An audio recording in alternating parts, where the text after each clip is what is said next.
Words are meaningless. The truth is right in front of us. Kim, you and Stephen are already divorced. Don't concern yourselves with him anymore.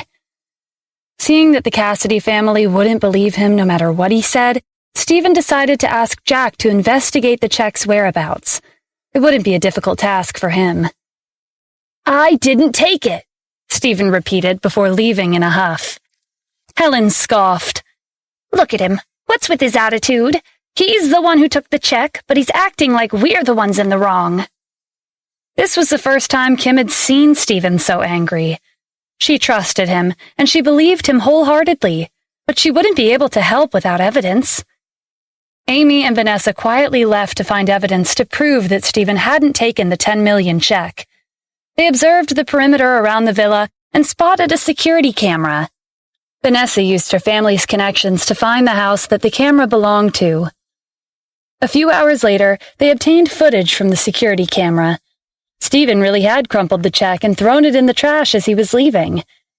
After he left, a homeless man came running and found the check. A homeless man picked it up, Amy said with a frown. There are so many people in this city. How are we going to find him? Vanessa grinned. That's easy. He probably ran to the bank to exchange the check for money. We just need to find out the exact time Harry's check was cashed out and which bank the transaction occurred. Why didn't I think of that? You're clever, Vanessa.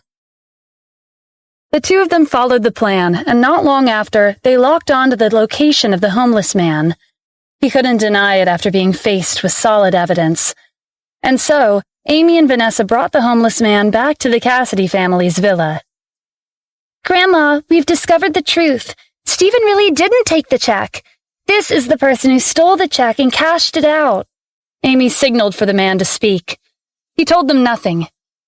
There was nothing the Cassidy family could do because the man had already spent most of the money. The $10 million was long gone. Amy couldn't wait to tell Kim and Stephen the good news. Stephen's name had been cleared. Helen stopped before she could leave. Wait, even if Stephen didn't take the check, he and your sister are divorced. This is a fact. Do you want them to get married again? Amy didn't know what to say. Her impression of Stephen had improved, but did she want him and Kim to get married again? Amy spent the rest of the day hesitating. When Kim returned to the Cassidy family's villa after work, no one said anything about the homeless man and the check. Why are you home so early? Helen asked with concern. In the past, she'd never paid much attention to Kim, but things were different now. Kim was the CEO of Tanith Corporation, and she was worth billions. The Wyvern Group was also supporting her. Kim was currently preparing to venture into Washington, D.C.'s market, and her net worth alone was comparable to the entire Cassidy family's assets. From Helen's perspective, Kim was the key to their family's rise in fame and status. I've been having some problems at work, Kim said with a sigh. What problems? Helen asked. Tell us about it. Maybe I can help you. Harry agreed. Right. It'll be hard to solve the problem by yourself. There are so many of us here. We'll find a solution. Despite their differences, Kim could tell that the Cassidy family was being sincere when they offered their help. Our company is planning to enter the market in Washington, D.C., but the relevant locations and businesses belong to Neil Brandt and Zanger Corporation. After they left, these places of interest were divided amongst the big shots in Washington, D.C. I'm stuck because I don't know any of them. I see. So what do you need help with the most at the moment? Helen asked. Kim thought about it. There's a high-end electronics manufacturing factory on the outskirts of Washington, D.C., and some equipment that I would like to buy. I heard they're owned by two people with the nicknames Van and Nova. I've heard of them, Harry said.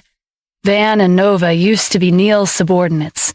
After Neil and Zanger Corporation disappeared, they gained control of Washington, D.C.'s underworld with someone else nicknamed Axel. They have many resources at their disposal.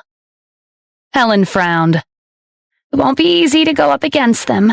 Rebecca, why don't we ask Rome and his brother for help? You can tell them that if we can get Van and Nova to hand over the factory and equipment to Kim, I'll let them marry into our family. It doesn't matter how much it costs. Helen decided to throw caution to the wind to let Kim enter Washington, D.C.'s market smoothly. Kim had the potential to make their family enter the rankings of the elite families in Washington, D.C. After receiving Helen's guarantee, Rome and his brother rushed to Washington, D.C. They were both swindlers, and they'd fabricated their wealthy backgrounds. This time, they were representing the Cassidy family, so they were full of confidence. The two of them went into the fighting arena to pay a visit to Van. They greeted him and introduced themselves as representatives of the Cassidy family. Van narrowed his eyes. He was aware that the Cassidy family was Stephen's in-laws. However, he'd recently received news that the Cassidy family had forced Stephen and Kim to divorce by processing their divorce papers behind their backs. Van had been taken aback by the Cassidy family's bold actions. With Stephen's status, they should be trying to win his favor, but instead, they'd kicked him out of their family. Needless to say, Van's impression of the Cassidy family had plummeted. "May I ask why you two are here?" "The Cassidy family in Los Angeles requires your electronics factory to develop their company. You have many businesses under your name. One factory won't be of use to you. Why don't you let us buy it from you? Any price is okay with us." "So what you're saying is you want me to sell my insignificant factory to the Cassidy family?" "Mr. Van, you've misunderstood," Rome said apologetically. "The Cassidy family can't compare to you, but we're all businessmen looking to make a profit. Name whatever price you like." "Listen carefully. Anyone can buy my factory, but I won't sell it to the Cassidy family. I'd rather leave it collecting dust than sell it to you." Rome wasn't expecting this result. "From what I heard, you've never had any dealings with the Cassidy family. Can I ask why you're turning them down?" "It's true that the Cassidy family has never slighted me, but they have done something wrong recently. Go back and tell them to figure it out by themselves." Rome had more to say, but Van waved his subordinates over. "Take them outside."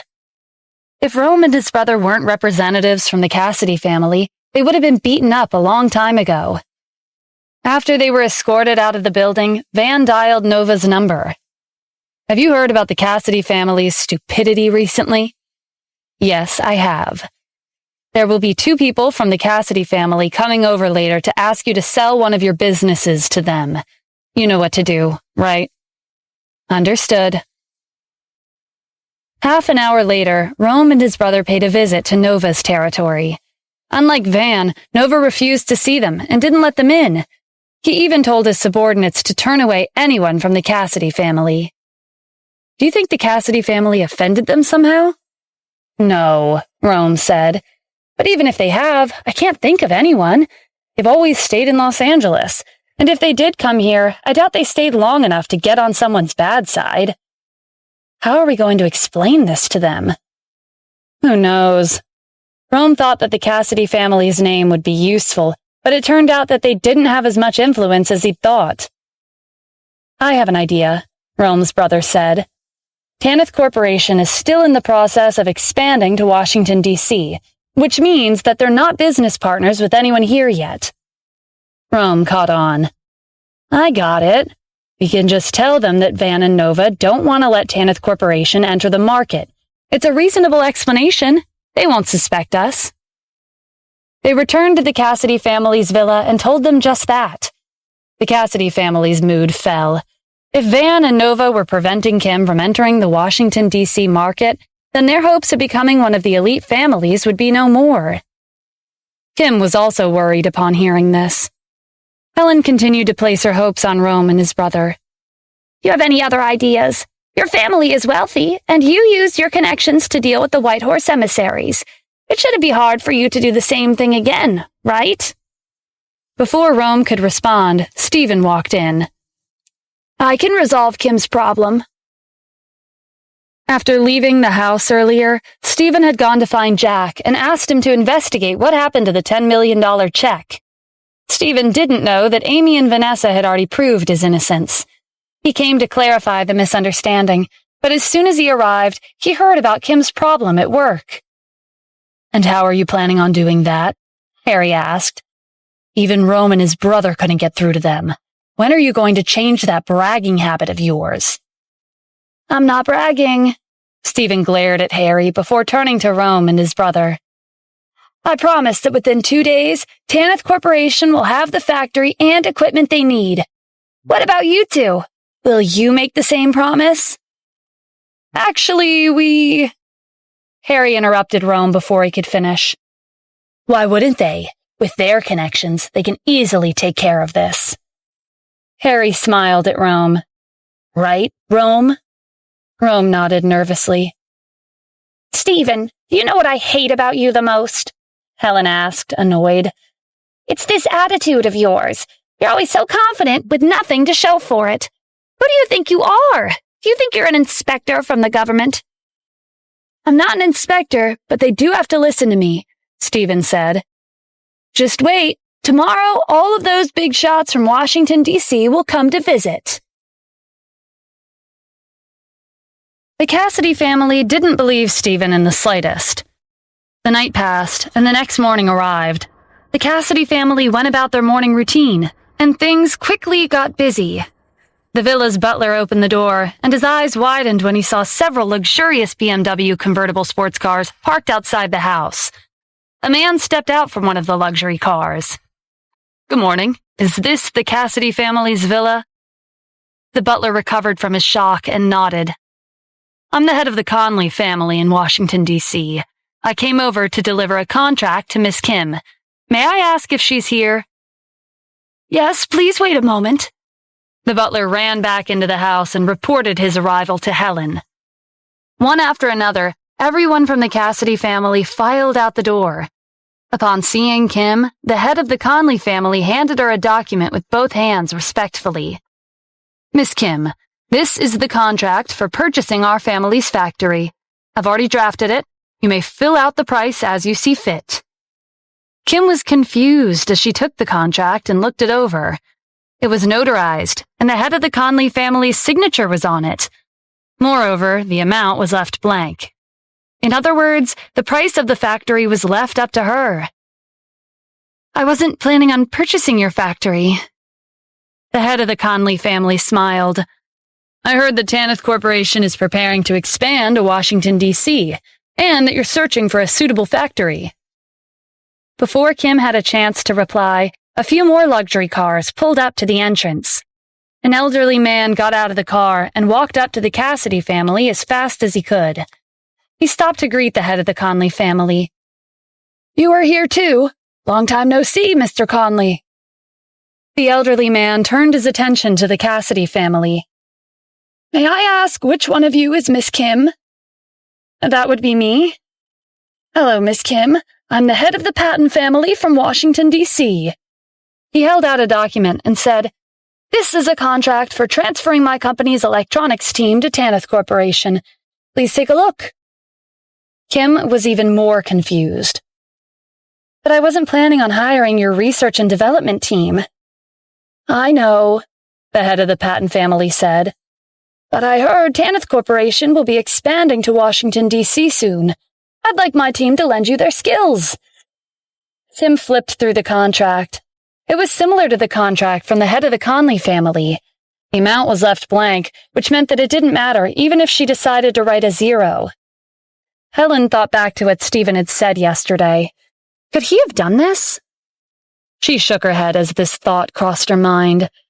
That's impossible. Stephen is just a freeloader. At most, he'd be the director of the security department at the Wyvern Group.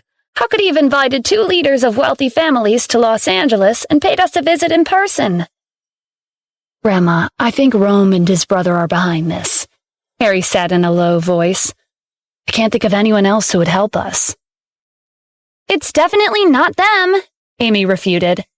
Think carefully. If they had that much influence, why did they go all the way to Washington, D.C., only to return empty-handed? Helen tried to make sense of it and realized that Amy's words made sense. After all, Helen herself wouldn't have gone as far as to go to Washington, D.C., and ask the heads of the Conley family and Patton families to lend Kim their assistance. That would be embarrassing. Amy, which side are you on? Harry asked in annoyance.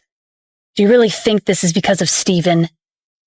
Yes, it was him, Amy said confidently. Harry rolled his eyes. Sometime later, Van, Nova, and Axel arrived. Their status was much higher than the heads of the Conley family and Patton families. When they showed up, the Cassidy family was sure that this wasn't because of Rome and his brother, because Van and Nova had chased them back to Los Angeles. Van spoke to Kim in a respectful tone. "Miss Kim, the electronics factory in Washington, D.C., including the machines and equipment, will now belong to you. Also, there's a branch factory in Los Angeles that originally belonged to Zanger Corporation. That piece of land will be yours as well." The Cassidy family broke into smiles. This was a generous offer, but weren't they being too generous? Did Stephen ask Van, Nova, and Axel to come here in person? Helen couldn't contain her doubts. "Mr. Van, I apologize for being direct, but I'm wondering why the three of you are lending us your assistance." Van smirked. "I'm helping Miss Kim, not you and your family. Besides, the person who wants to help her isn't us. It's someone else." "Who is it?" Helen wanted to confirm if this person was actually Stephen. Van chuckled. "I knew you would ask. Actually, the person I'm referring to is at Zanger Corporation's branch factory in Los Angeles. He's waiting for Miss Kim." After everyone left, Kim and the Cassidy family headed to the factory in the city. The government had taken the factory under their custody after Zanger Corporation left the country. It was still capable of producing a steady stream of economic returns. When they entered the building, the security guards informed them that someone was waiting for Kim in the CEO's office. The Cassidy family hurried to the elevator in anticipation. Kim became nervous as they made their way up. In the past, Stephen's promises had been fulfilled by chance. It was so coincidental that she had a feeling that he was hiding a lot of things from her. This time, multiple influential figures from Washington, D.C. had paid her a visit. It was beyond her expectations. There was only one person who could have made this happen. "Kim, you should knock," Helen said. Her voice snapped Kim out of her daze. She took a deep breath and composed herself. She reached out and knocked the door. A man's voice sounded from inside the room. "Come in." Kim pushed open the door and walked inside. A man was sitting behind the desk with his back to the door. She almost thought it was Stephen when she saw his back, but then the man turned around, and it was clear that it was someone else. It was the CEO of the Wyvern Group, Dennis Lucero. He stood up and walked over with a smile. "Hello, Miss Kim. It's been a long time since we last saw each other." Although the Wyvern Group had invested in Tanith Corporation, most of the company's affairs were handled by the vice president, Jasmine. It was rare for Kim to meet with Dennis personally. "It's nice to see you again, Mr. Lucero. It's been a while." Dennis flashed a grin. "Have you forgotten what I look like? Do you think I'm more handsome than in the photos?" "Of course." Kim smiled in amusement. "So it was you who's been helping me with my company's problems?" "Yes, the Wyvern Group has invested a lot of money into Tanith Corporation. If your company fails to enter the market in Washington, D.C., our investment would go to waste." Kim thought his explanation was reasonable, but she was a little disappointed that the person helping her out all this time wasn't Stephen. What Kim didn't know was that Stephen had arranged for Dennis to come to Los Angeles and greet her at this factory, because it wasn't the right time for him to reveal his identity to the Cassidy family.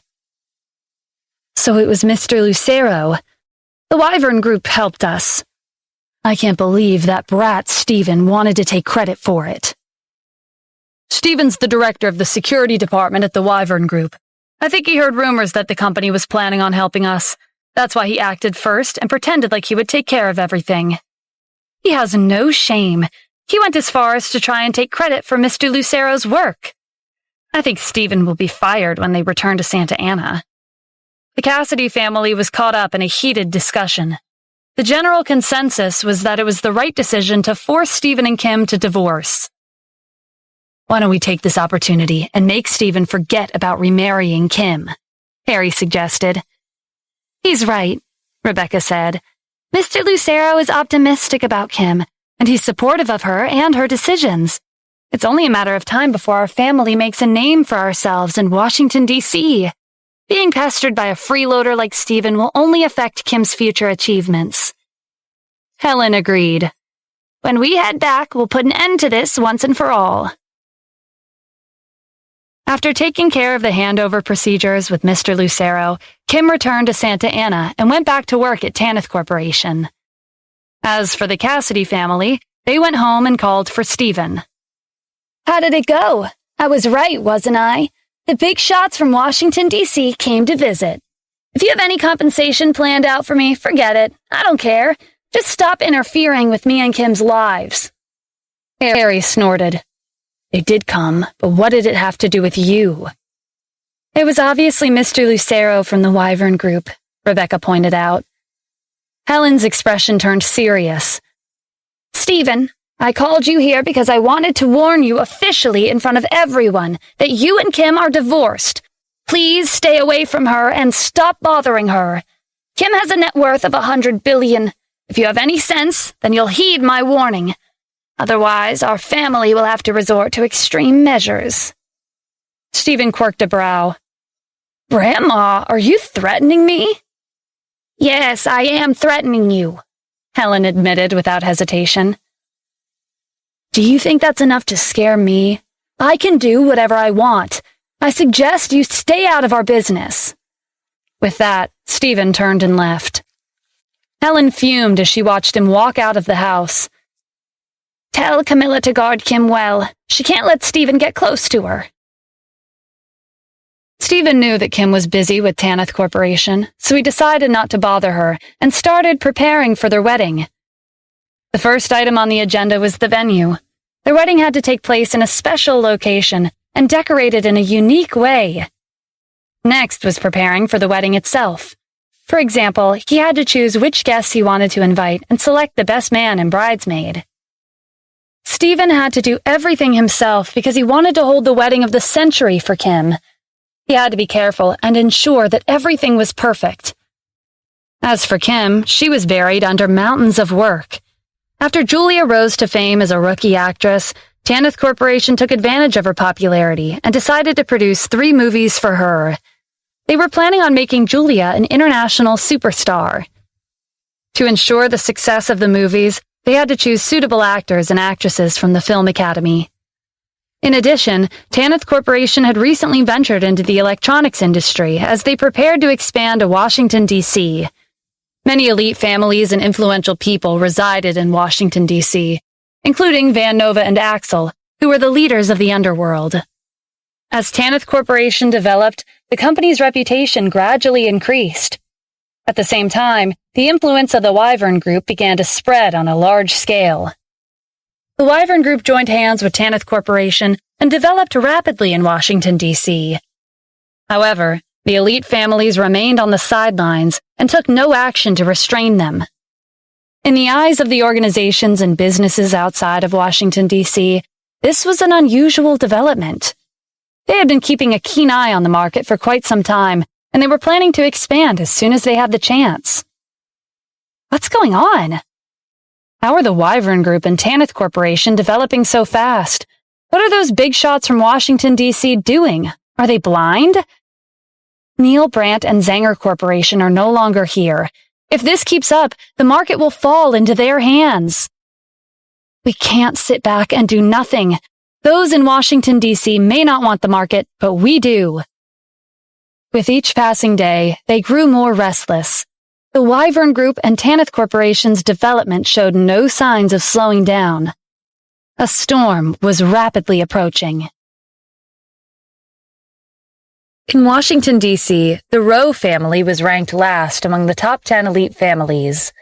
Their strength was much inferior to the rest of the 9 families, so they'd always relied on others to survive. First, they relied on Neil Brandt. Then he died. Next, they resorted to joining Zanger Corporation, but soon after, they withdrew from the country. The other 9 families mocked the Rowe family, calling them a jinx and spreading rumors that whoever got involved with them would be influenced by their bad luck. This made the Rowe family's position more awkward. They had ranked among the top 10 elite families, but they were still subjected to ridicule because they couldn't refute. The Rowe family's reputation as a jinx was so strong that no one wanted to get involved with them. They had originally been a well-established family because of Neil and Zanger Corporation, but now they could do nothing but remain quiet and stay out of the spotlight.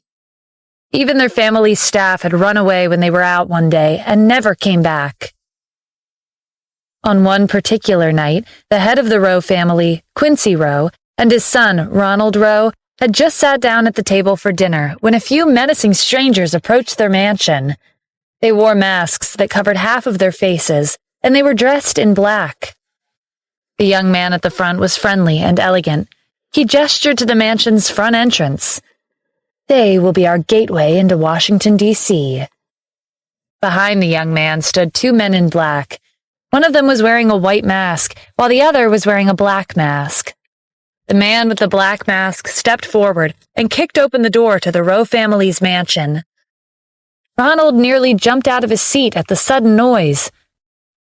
"Do they really think they can do whatever they want just because we're not retaliating?" he spat.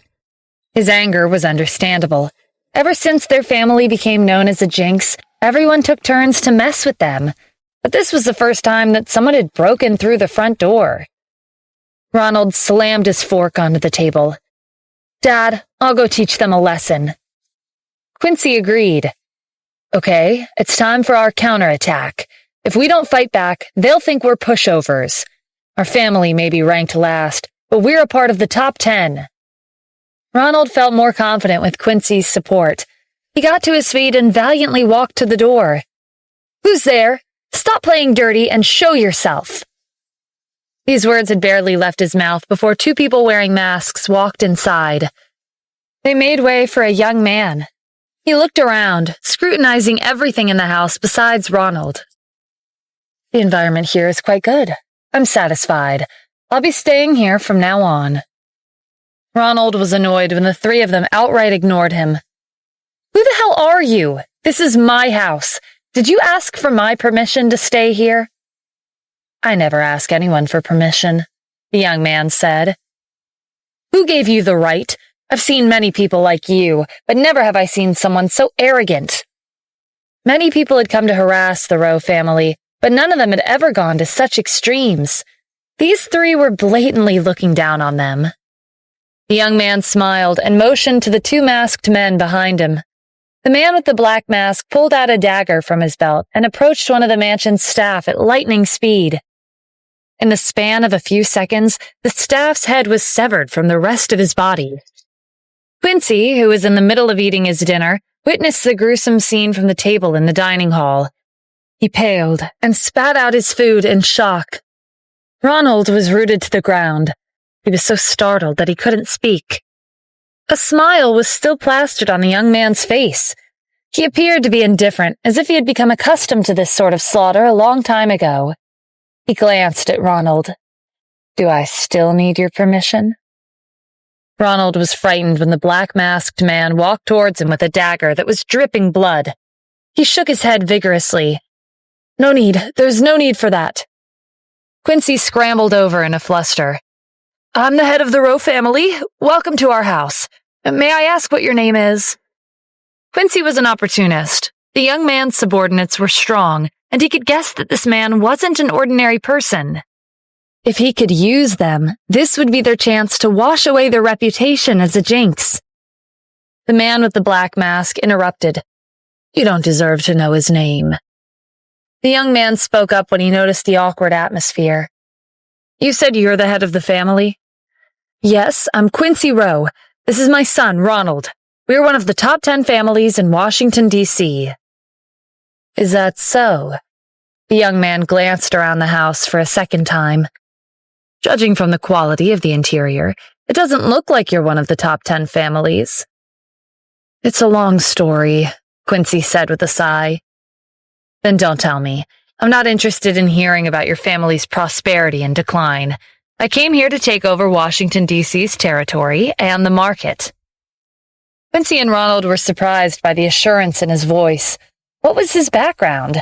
How could he say something like that so confidently? Even Neil or Zanger Corporation wouldn't have set a goal like that. "Are you curious about my identity?" The young man chuckled.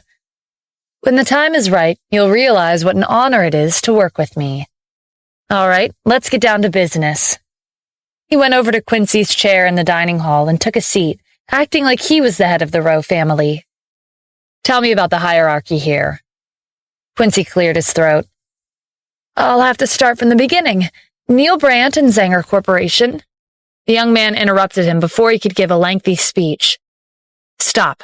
I don't want to hear about the past. I don't have time for that. What I want to know is the current situation. Quincy cut to the chase and gave a brief summary of the underworld. There are 3 people leading the underworld, Van, Nova, and Axel. They used to be Neil's subordinates. After Neil and Zenger Corporation fell, they took over. Among the 3 of them, Axel has the most wealth. He has many strategists under his command, and he has a close relationship with the government. He also has several paper companies. Van is the strongest. He's recruited a group of skilled fighters. They say the well-known underground fighting arena participants, Alberto and Douglas, were willing to work for him. The young man nodded in approval. Very good. By the way, you don't have many dishes on the table. Make arrangements for dinner. Remember to prepare enough for my subordinates as well. Understood. Quincy turned to the kitchen, but he almost staggered into a cabinet nearby from the young man's next sentence. We'll make our move after dinner. We'll be starting with Van. Van was the strongest in terms of numbers. Not to mention, Alberto and Douglas alone were enough to sweep through the underworld circles if they wanted to. When Neil was around, he had been careful to avoid Van's fighting arena. The young man obviously didn't take Van seriously. However, because of his violent behavior earlier, Quincy decided to keep his mouth shut and not ask any more questions. He went to the kitchen to prepare dinner. It didn't take long for the young man and his subordinates to eat their fill. This is my first time in Washington, D.C., and I'm not familiar with the roads. Take us to Van, the young man said. Quincy forced a smile. He couldn't refuse. All right, I'll drive you.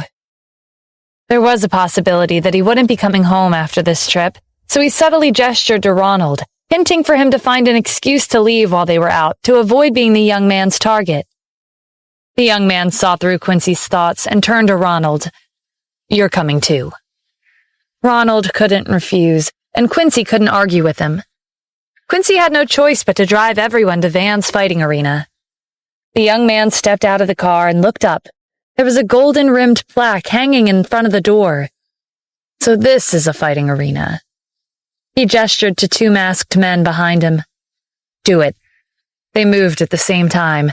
The man with the black mask took down the plaque, and the man with the white mask sliced it in half.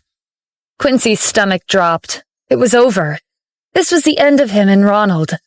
They had offended Van, and there was no turning back. As expected, Van was notified when the plaque was ruined. He rushed out with Alberto, Douglas, and countless thugs behind him. Are you Van? The young man asked calmly. Van eyed him suspiciously.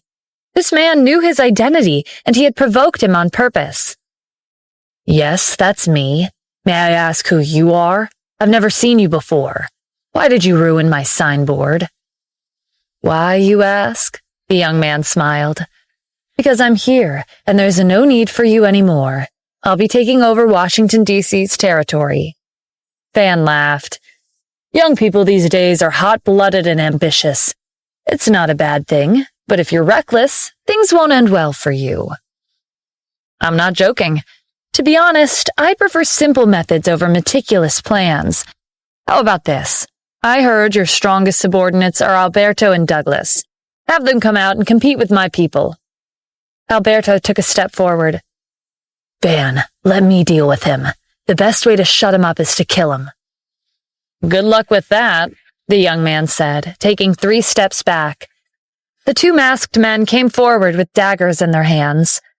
Alberto brandished his blade, charging straight for them. They clashed, and sparks flew into the air. Not even 1 minute later, the masked men's daggers dripped with blood as Alberto collapsed on the ground. Douglas's expression changed. These 2 weren't normal. He rushed forward with his club, but before he could reach them, one of the masked men struck. Douglas was killed without knowing how he had died. Quincy and Ronald had been watching from the sidelines. They were stunned when Alberto and Douglas were killed in an instant. They were Van's strongest subordinates, and there were rumors that even Niels four Vajras had tried to avoid challenging them. But the young man's subordinates had killed them without breaking a sweat. The young man clapped his hands. "It's your turn, Van." Van knew that his end was near. His strongest subordinates were dead. There was nothing he could do. "I have to admit, you're strong. Before I die, I want to give you a piece of advice. No matter where you come from, no matter how powerful you are, there is an existence you absolutely should not mess with. It's not too late for you to retreat." The young man grinned. "Aside from my teacher, there's no one who's on my level. You'd better consider your last words carefully. Do you have anything else you want to say?" The man wearing a black mask walked up to Van and flicked his wrist. Just as a bloody gash appeared on Van's neck, he deduced the young man's identity. But he died right before he could finish his sentence. The young man looked down at Van's body with an indifferent look on his face. "Our next target is Nova." Before tonight, Quincy and Ronald could never have imagined going up against Van, Alberto, and Douglas. But with the young man and his subordinates' sudden arrival, they had hope that the Rowe family would soon be revived. Following Van's death, Nova and Axel, who weren't as strong, were killed by the masked men in less than 1 second. Quincy and Ronald were glad that they were on their side. In one night, the 3 leaders of Washington, D.C.'s underworld were killed. A young man named Reuben Ellis became famous. He relied on the 2 masked men under his control to take over the underworld. Washington, D.C. fell into a state of panic. Because Reuben had moved into the Rowe family's mansion, Quincy and Ronald's status soared, and those who had humiliated them were left trembling and hiding in their houses. Many people expressed their apologies to the Rowe family and even gave them generous gifts, including billions of dollars in cash, precious relics, and rare treasures that were hard to come by. After Reuben returned to the Rowe family's mansion, he couldn't stop thinking about Van's last words. "Van said there's an existence I shouldn't mess with." Do you know who he was talking about? Neil and Zanger Corporation were powerful, but they had seemingly disappeared overnight. Van's warning appeared to hold some weight. "I apologize, but we've never heard of anyone like that," Quincy said. "If someone like that really did exist, then why did they leave Van, Nova, and Axel in control?" "That's true. Maybe Van lied to scare me. However, if this existence doesn't exist, then who ruined Neil and Zanger Corporation? Even if it were me, I would have to think twice before making a move against them." "It was the Wyvern Group. There are rumors that they have a wealthy background in New York City. Tanith Corporation's been expanding here recently, and the Wyvern Group has been supporting them. They also say that their security department is top tier," Quincy said. Ronald chimed in at the mention of the Wyvern Group. "I heard the CEO of Tanith Corporation is well known for her beauty in Los Angeles." To Ronald's surprise, Reuben didn't have much of a reaction. "Really? Beauty is subjective. It's not worth mentioning." Ronald's acquaintances were rich, snobbish, and always playing around with women. Why was Reuben so different? Maybe he hadn't met a woman who was his type yet. Ronald went to the living room and found a magazine with Kim on the cover. "Mr. Reuben, Kim is not your average woman. Look, this is her." On the cover, Kim was dressed in a suit, and her long black hair was tied up in a ponytail. The words, "The businesswoman of the century, Kim Cassidy," were written on the front. Reuben's gaze was drawn to her eye-catching figure. "Looks like you didn't lie to me. I've never seen someone like her before." Ronald was honored to receive his praise. He gestured to the masked men standing by the door. "If you don't mind, how about you?" After witnessing the strength of Reuben's subordinates, he was confident that no one could match up to them. With them on their side, it would be a piece of cake to bring Kim here. "No, I used force to deal with Van, Nova, and Axel, because they were from the underworld. Their deaths wouldn't necessarily impact society. Besides, killing is a normal occurrence in the underworld. Tanith Corporation is a business. Using that kind of violence doesn't seem appropriate." "Then how should we get her here? Ronald asked. Are you stupid? Of course we should invite her here. I understand, but what if she refuses? Ronald had never met Kim before, but he had heard about her defiant personality. She'd rejected many successful businessmen who had pursued her. He was worried that the same thing would happen with Reuben. Are you in kindergarten? Why do you need me to teach you everything? The only thing you need to know is that I want to meet Kim for myself. As for whether she accepts my invitation or not, that will be up to you. If you can't handle something as simple as this, why do I need your family? Ronald hurriedly nodded. I understand. I'll take care of it. As soon as he left the house, he wiped the sweat from his forehead. If Reuben didn't need him or Quincy anymore, they would be finished. In any case, Reuben didn't forbid him from using threats. Surely his achievements in the underworld would be enough to scare Kim into accepting his invitation, right? If Kim really did refuse, he would have to resort to force. Reuben's influence in the underworld spread outside of Washington, D.C. His name was the topic of every conversation on the streets and alleyways. Harry returned to the Cassidy family's villa during work hours and warned everyone that a certain group arrived in Washington, D.C. and took down Van, Nova, and Axel. He advised everyone to be careful when they went out and to avoid having any conflicts with strangers. No one could guarantee that this group wasn't hiding among the crowd. Stephen was surprised to hear the news. Van's subordinates were extraordinary. It was strange for them to go down so easily. He instructed Dennis to keep an eye on them. They might be here to gain control over Washington, D.C.'s territory. The next morning, Ronald went to Tanith Corporation with a few of his subordinates. Kim didn't know Ronald personally, but she had heard of him. Tanith Corporation was currently developing in Washington, D.C., and their company had multiple local business partners. Clients from Washington, D.C. often came to negotiate deals. Miss Kim, I've heard a lot about you. You are more beautiful in person than in the photos. You're exaggerating, Mr. Ronald. I believe you're... Ronald knew what Kim was going to ask, so he finished for her. I'm Ronald Rowe. My family is ranked in the top 10. I'm here on behalf of my guests to invite you to Washington, D.C. Ronald's strategy was to be polite before resorting to threats and force. Who's your guest? Reuben Ellis, the person everyone's been talking about for the past 2 days. I've never heard of him. Kim's business had expanded to Washington, D.C., but she wasn't up to date on the latest news of the underworld. Ronald's expression darkened. You don't know him? Kim recalled her recent clients from Washington, D.C. I don't believe I've ever had any business dealings with him. You don't, but Mr. Reuben is interested in you. He wants to invite you to Washington, D.C. for a cup of tea. I'm sorry, but I don't have the time. If you're here to discuss business with me, then you're very welcome to do so. But if you're here for other matters, I'll have to ask you to leave. Ronald narrowed his eyes.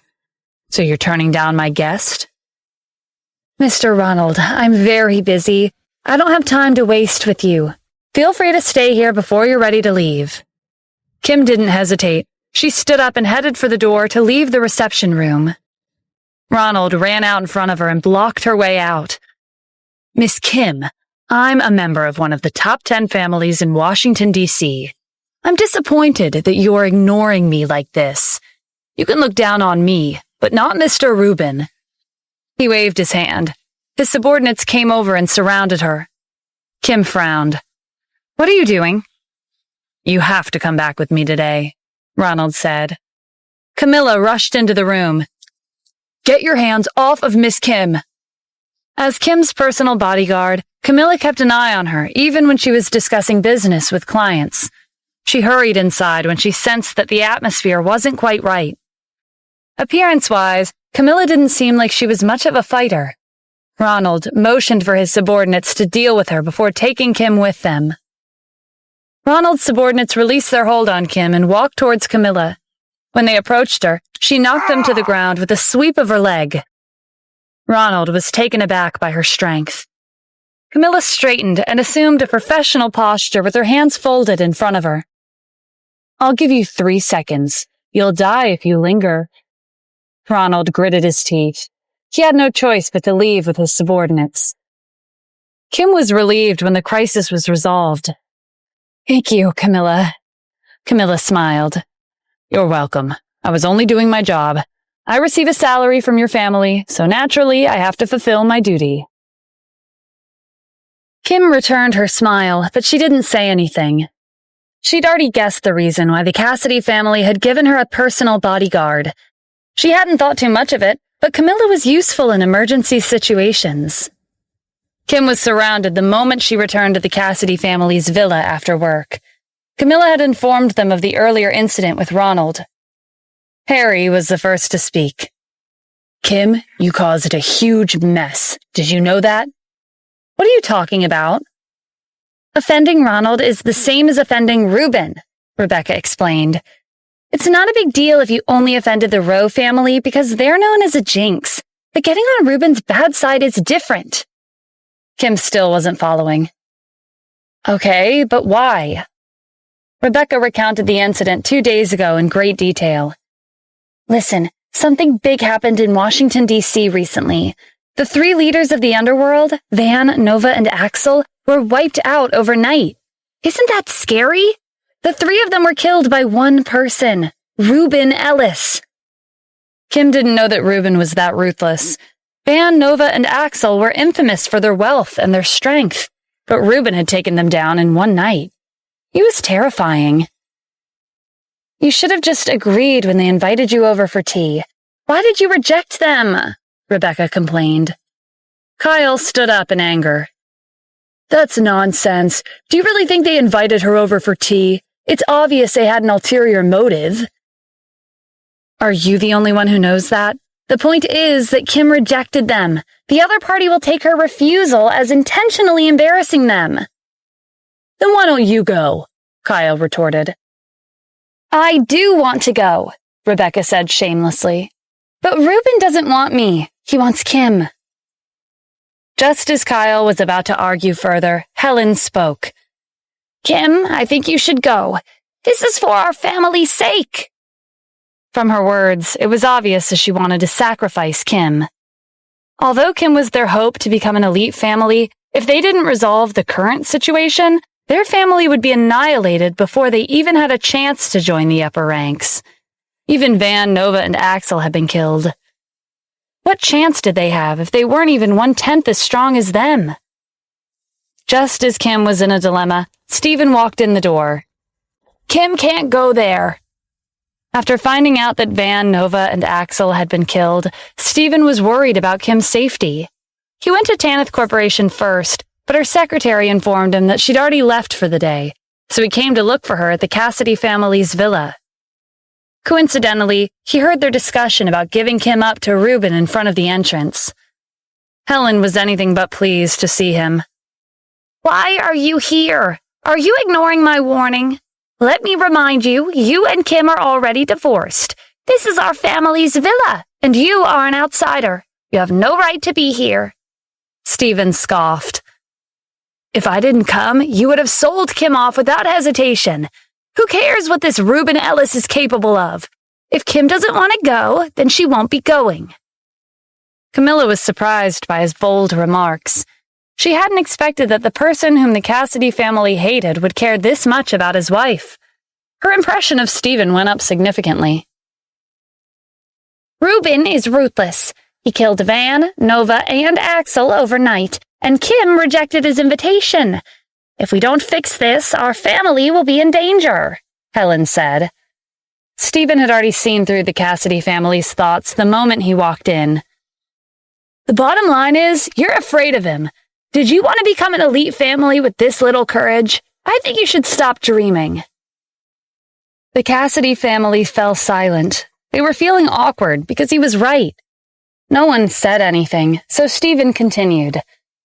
"If Reuben wants to meet with Kim, he'll have to come and invite her in person. It's disrespectful to send someone else in his place, and it'll be up to Kim whether she decides to go or not." Camilla applauded him. "Well said." It had been a few days since she started working as Kim's bodyguard, and she'd grown to admire her as a person. She agreed with everything that Stephen said. Camilla, whose side are you on? Harry demanded. He turned to Stephen. And you have nothing to do with our family anymore. Stay out of our affairs. While the Cassidy family was arguing with Stephen, Ronald went back home to Washington, D.C. Where is she? Reuben asked when he saw Ronald was alone. She refused to come. Reuben frowned. Didn't you mention my name? Yes, but she's never heard of you. Ronald narrated the events from earlier and tried to smear Kim's name as much as possible to put the blame on her. Reuben slammed his hand on the table. The surface cracked upon contact. Who does she think she is? Ronald stepped back in alarm. It's not that I didn't want to bring her here. She has a special forces soldier by her side. Her skills are impressive. My subordinates were no match for her. They were interrupted when one of the mansion's staff entered the room and handed over a letter to Reuben. He opened the envelope and scanned the contents. His expression darkened as he tossed the letter on the floor. Kim wants me to invite her in person. With my status, she doesn't deserve my personal invitation. Ronald was quick to echo his sentiments. You're right. She's not on your level. Reuben met his gaze. The look in his eyes sent a chill down Ronald's spine.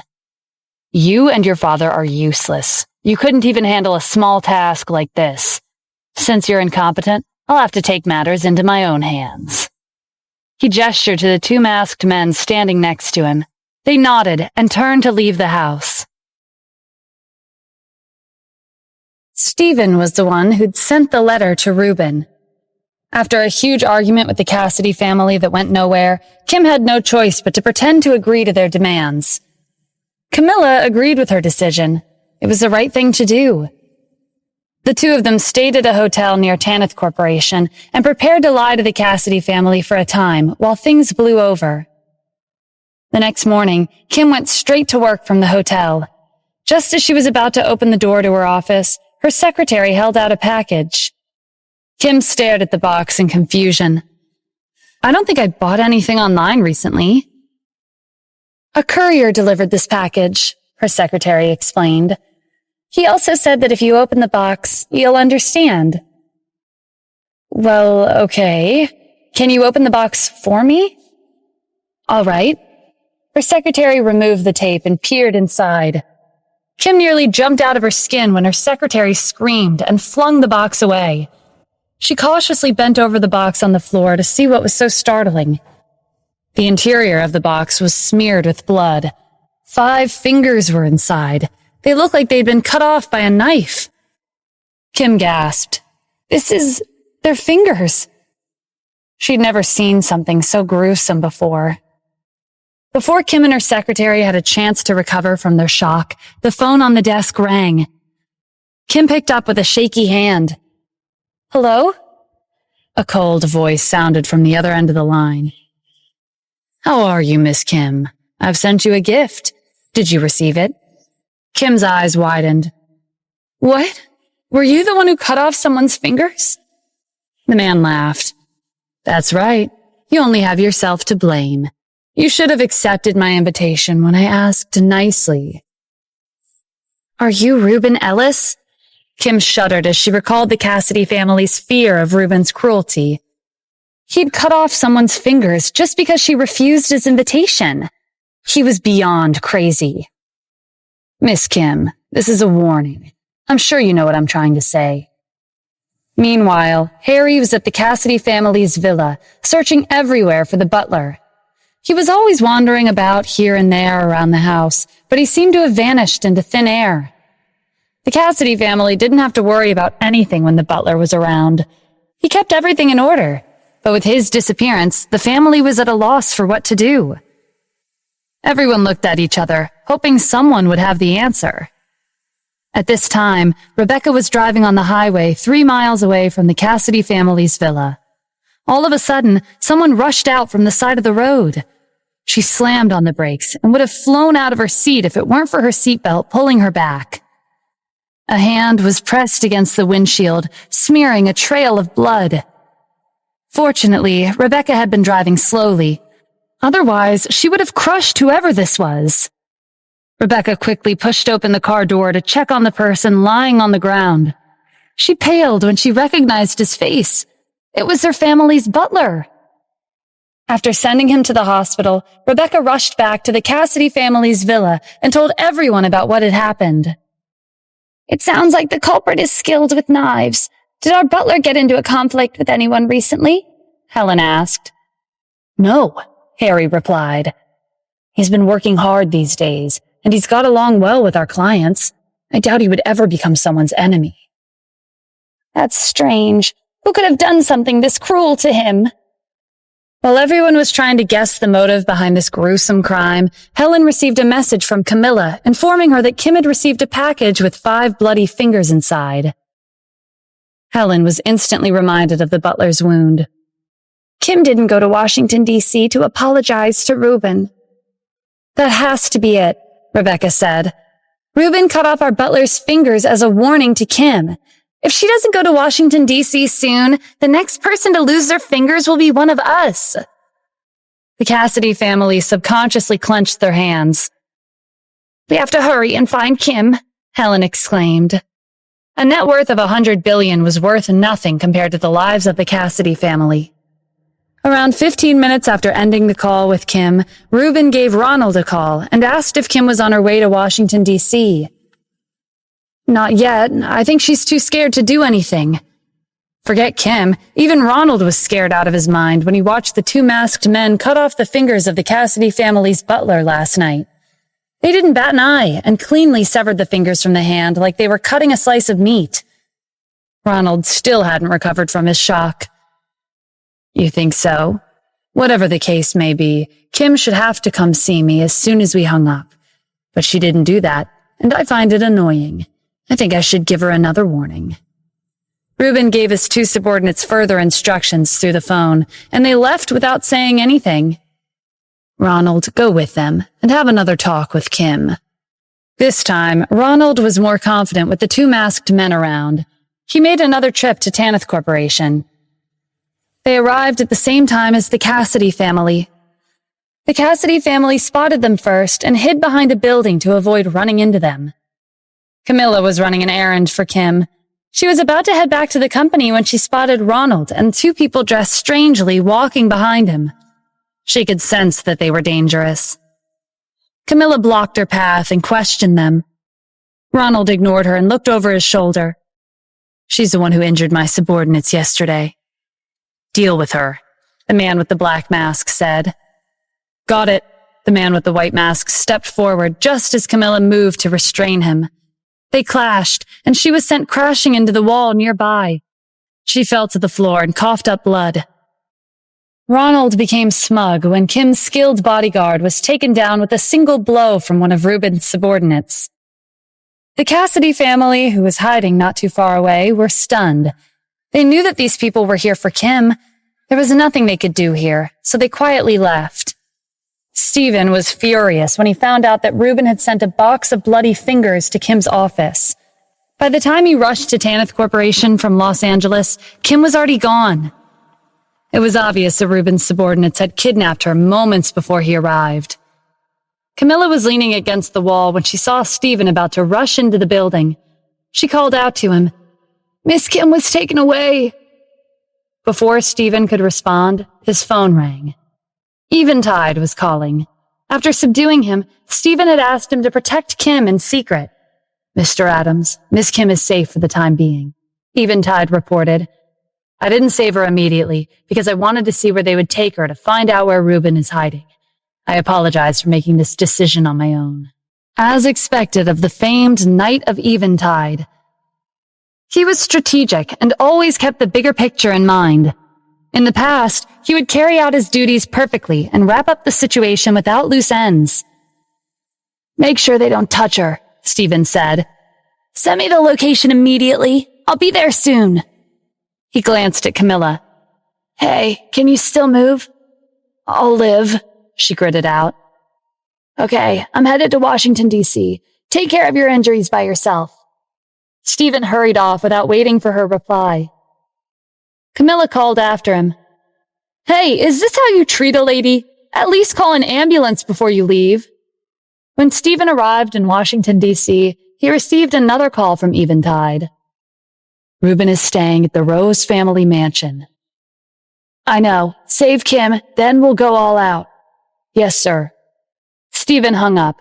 He put his helmet on and tore down the street on a motorcycle.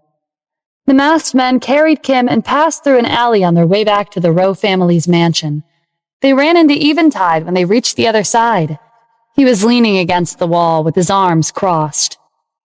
Give her to me, Eventide said. The masked men exchanged a glance before rushing straight for him and going in for the kill.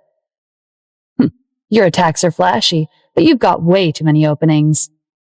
Eventide elbowed the man with the black mask across the face and kneed the man with the white mask in the stomach in quick succession. The man in the black mask lost his grip on Kim, and Eventide caught her safely in his arms. Ever since the two masked men came from Washington, D.C. with Reuben, they had been invincible. The man in front of them was the first person to defeat them in one move. The man with the white mask groaned as he clutched his stomach. Who are you? Eventide grinned. Are you curious? Then listen up. They call me the Knight of Eventide. Ever heard of me? I see. No wonder you're so strong. I admit my defeat. However, you once lost to the Commander-in-Chief. You're brave for hiding right under his nose. Aren't you afraid he'll find you? A motorcycle screeched to a stop near them. Stephen took off his helmet and walked over. You're the ones who should be afraid, because I'm the one who approved of Eventide staying in this country. The man with the black mask figured it out. Does that mean you're... Who else besides the Commander-in-Chief could order the Knight of Eventide around? Stephen smiled. Your guess is correct.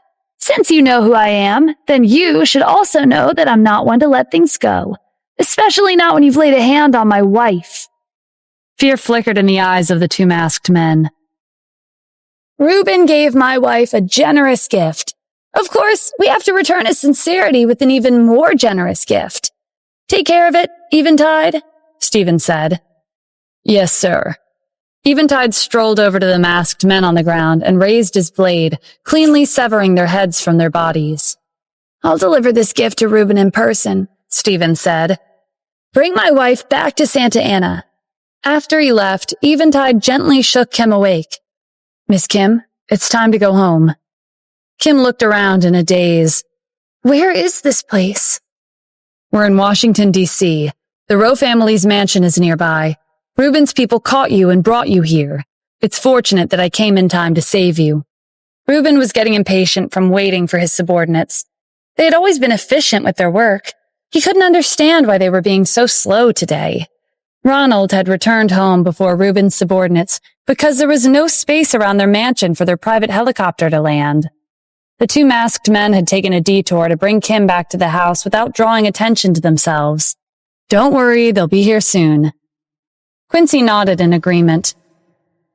If they don't come back soon, you two go out and search for them, Reuben said. A voice rang out from the entrance. There's no need for that. They're back. Reuben stood up in anticipation, but he didn't recognize the man walking into the house. He was holding a box in his hand. Who are you? I'm here to give you a gift. You gave my wife 5 fingers. How could I not return your generosity? Stephen grinned as he set the box down on the table and pushed it towards Reuben. Open it.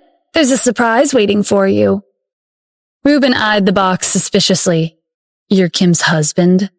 Mr. Reuben, he's Stephen Adams, the director of the security department at the Wyvern Group. Ronald had never met or seen Stephen before, but he had heard rumors that Kim's husband was a security guard at the Wyvern Group. Reuben laughed. I was planning to look for you. I didn't think you would come on your own accord. That saves me time. Since you came all the way here to deliver a gift, I'll accept it. He glanced at Ronald, signaling for him to open the box. Ronald did as he was instructed. He wasn't prepared for the gruesome contents inside. There were 2 heads. Their eyes were wide open in horror. They belonged to Reuben's subordinates, the man with the black mask and the man with the white mask. Ronald was so startled that his knees went weak, and he fell to the floor. Reuben had also seen the contents of the box. His two subordinates had followed him ever since he began his career. They had never met any opponents who could match up to them, until now. He sucked in a breath. To have the strength to kill his subordinates meant that Stephen was skilled. I believe that before Van died, he warned you that there was someone you shouldn't provoke, but you didn't listen. Are you that existence? Reuben asked nervously. Stephen casually walked closer. Being able to force my hand could be considered an achievement. No one touches the people around me and gets away with it. Wait, Reuben exclaimed in a panic. You can't kill me. He was dead before he could finish his sentence. Stephen looked down at Reuben's body with a cold glint in his eyes. I don't care who you are. If you want to blame someone, then blame yourself for being blind. Quincy and Ronald were huddled in the corner. Their eyes were wide with fear. Reuben was the strongest person they'd ever met, but this security guard from the Wyvern group was far stronger. Ronald recalled what he had done to Kim and hurried over to apologize. Reuben forced us to listen to him, Quincy added quickly. We're willing to serve you to make up for what we've done. The Rowe family was famous in Washington, D.C. They were last on the list of the top 10 families, and the only reason they had made the list in the first place was because of their ability to take advantage of the situation. You want to be under my command? Stephen asked in disdain. I don't think so. The way I see it, there's no need for your family to remain in Washington, D.C. Eventide escorted Kim back to Tanith Corporation. Camilla received news of her return and hurried out of the hospital without finishing her infusion. Kim was concerned when she saw the gauze wrapped around Camilla's forehead. Are you okay, Camilla? I'm fine, Miss Kim. I'm glad you're safe. Why are you worried about me when you're the one who's hurt? Because it's my duty to protect you, and your safety is my top priority. If something happens to you, how can I live up to my salary? Kim chuckled as she turned to Eventide. Sir, please have a seat. Thank you, but that's all right. My mission is complete now that I've escorted you back safely. Kim hurriedly called out to him when he was about to leave. But you saved me, and I haven't thanked you properly yet. Eventide turned around. There's no need for that. Someone entrusted me with your safety. Who was it? I'm sorry, but I can't reveal his name. With that, Eventide left the office. Miss Kim, he looks familiar. I think I've seen him somewhere before, Camilla said, thinking hard. Really? Can you follow him and see who he meets up with? Maybe we'll be able to find out who helped me. Understood. I'll go after him. Eventide left the building and made his way to a small forest by the road. Stephen had arranged to meet him here. Because of Eventide's identity and the fact that he was protecting Kim in secret, Stephen didn't want too many people to know about his existence. Miss Kim is fine. I took her back to the company, Eventide reported. Stephen nodded. Did you find out who they were? Yes, they're... Camilla listened intently as Eventide explained. She also wanted to know where Reuben and his subordinates came from. The two masked men had taken her down in one move. Fortunately, she used to be a soldier in the Special Forces. If it weren't for the well-toned body that she had honed over the years, she would have been hospitalized for at least a month. Besides them, Camilla was also curious about Eventide's identity. His voice was especially familiar. She'd definitely heard it before, but she couldn't remember where. Eventide stopped short and whispered, Mr. Adams, someone's following us. Seems like it, Stephen said with a smile. He shouted in the direction of the path leading back to the road. Who are you? Get out of here! Camilla had been discovered, so there was no point in hiding any further. She stepped out from behind a large tree and walked up to them. This time, she took a good look at Eventide's face and recognized him instantly. You're the Knight of Eventide. Back when 40 countries allied together to attack the U.S., the 88th Legion of the Special Forces stationed at the border had a direct confrontation with Eventide. Camilla could never forget the extraordinary strength he displayed on the battlefield. You've got a good memory, Eventide said. Camilla shifted her gaze to Stephen. Eventide was famous for his arrogant and out-of-control personality, but in the end, he was defeated by the commander-in-chief and forced to surrender. If Stephen was ordering Eventide around, didn't this mean... Whatever you're thinking is correct. I'm the commander-in-chief, Stephen confirmed. He couldn't hide it from Camilla, so he might as well admit it. Considering her personality, she would keep it a secret for him. Camilla immediately saluted Stephen. 6 years ago, the commander-in-chief had pushed back the overwhelming number of opposing forces on his own. He was a legend to every soldier in the military. Stephen nodded. Good work, Camilla. I'm satisfied with your performance. I hope you can continue to work hard and protect Kim. Camilla felt proud to be acknowledged by the commander-in-chief. She was even more motivated and determined than before now that she knew that Kim was his wife. How did it go? Kim asked impatiently. Who did he meet up with? Camilla came up with a random excuse. I'm sorry, Miss Kim. He was too fast. I couldn't catch up. Kim was disappointed, but there was nothing she could do. We'll have to thank him properly if we see him again. Reuben became famous overnight in Washington, D.C., and after a bloody storm, he disappeared just as quickly. The elite families in the district could guess the reason behind this turn of events. That person had made his move. Reuben left behind empty positions waiting to be filled, but no one was daring enough to take his place. They waited for that person to decide on the distribution. The common folk, including the Cassidy family, were kept in the dark. They had no idea what had transpired overnight. The only thing they knew was that Reuben was dead. As soon as the Cassidy family received news of his death, they called Kim over for a family meeting to celebrate the end of their crisis. Coincidentally, it just so happened that Stephen came over at this time to visit Kim. Harry tried to chase him out. What are you doing here? You're not welcome. Stephen ignored him and glanced at the courtyard. Are you preparing for a party? Yeah, they're celebrating Reuben's death, Kim said. If it's a celebration, how could you exclude a hero like me? Stephen squeezed himself among the family at the table. Rebecca frowned when he pushed Rome and his brother to the edge. Hey, what have you done to deserve a seat with us? The Cassidy family had come to an agreement that Rome and his brother had resolved their recent crisis. Their impressions of them had been improving ever since their confrontation with the Snyder family and the White Horse emissaries. They treated Rome and his brother as honored guests whenever they came for a visit. Then may I ask what contribution you've made? Stephen retorted. Did you take care of Reuben? I didn't make any contributions, Rebecca said proudly. However, there are people here who have a great number of achievements under their belts. Is that so? Who are they? Rome and his brother, of course. Stephen laughed. Are you sure about that? He had asked Jack to investigate Rome and his brother. They were swindlers who relied on their way with words to disguise themselves as people from the upper class. The wealthy family they claimed to be a part of didn't exist in New York City. But the Cassidy family believed them. What are you laughing at? Rebecca said. Reuben was crazy enough to make everyone in Washington, D.C. panic, but he was no match for Rome's family.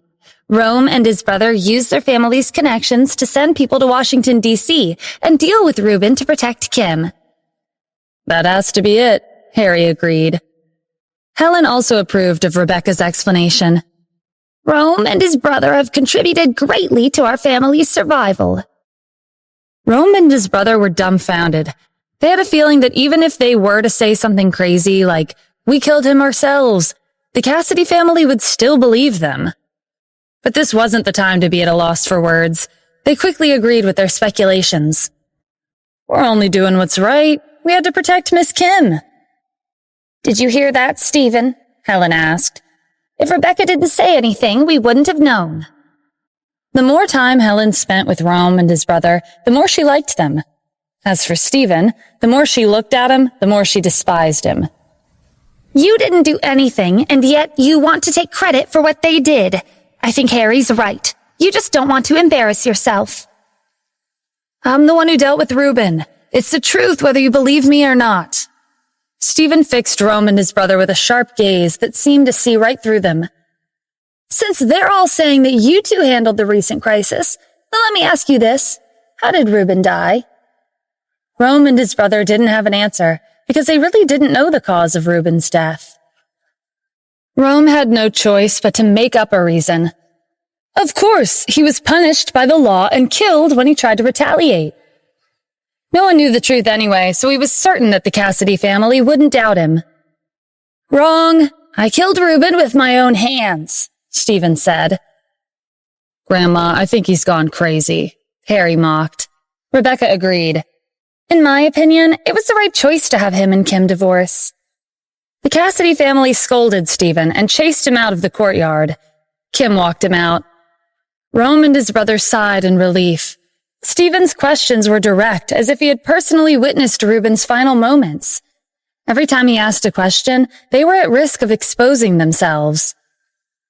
Even though they're divorced, Stephen continues to pester Kim, Helen said. It's probably because she's still single, so he thinks he still has a chance.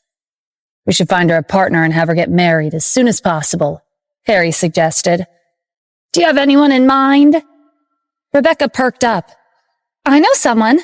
2 days ago, I ran into Luca. His father is a CEO, and his mother is the vice president of a bank. His grandfather is even more prominent.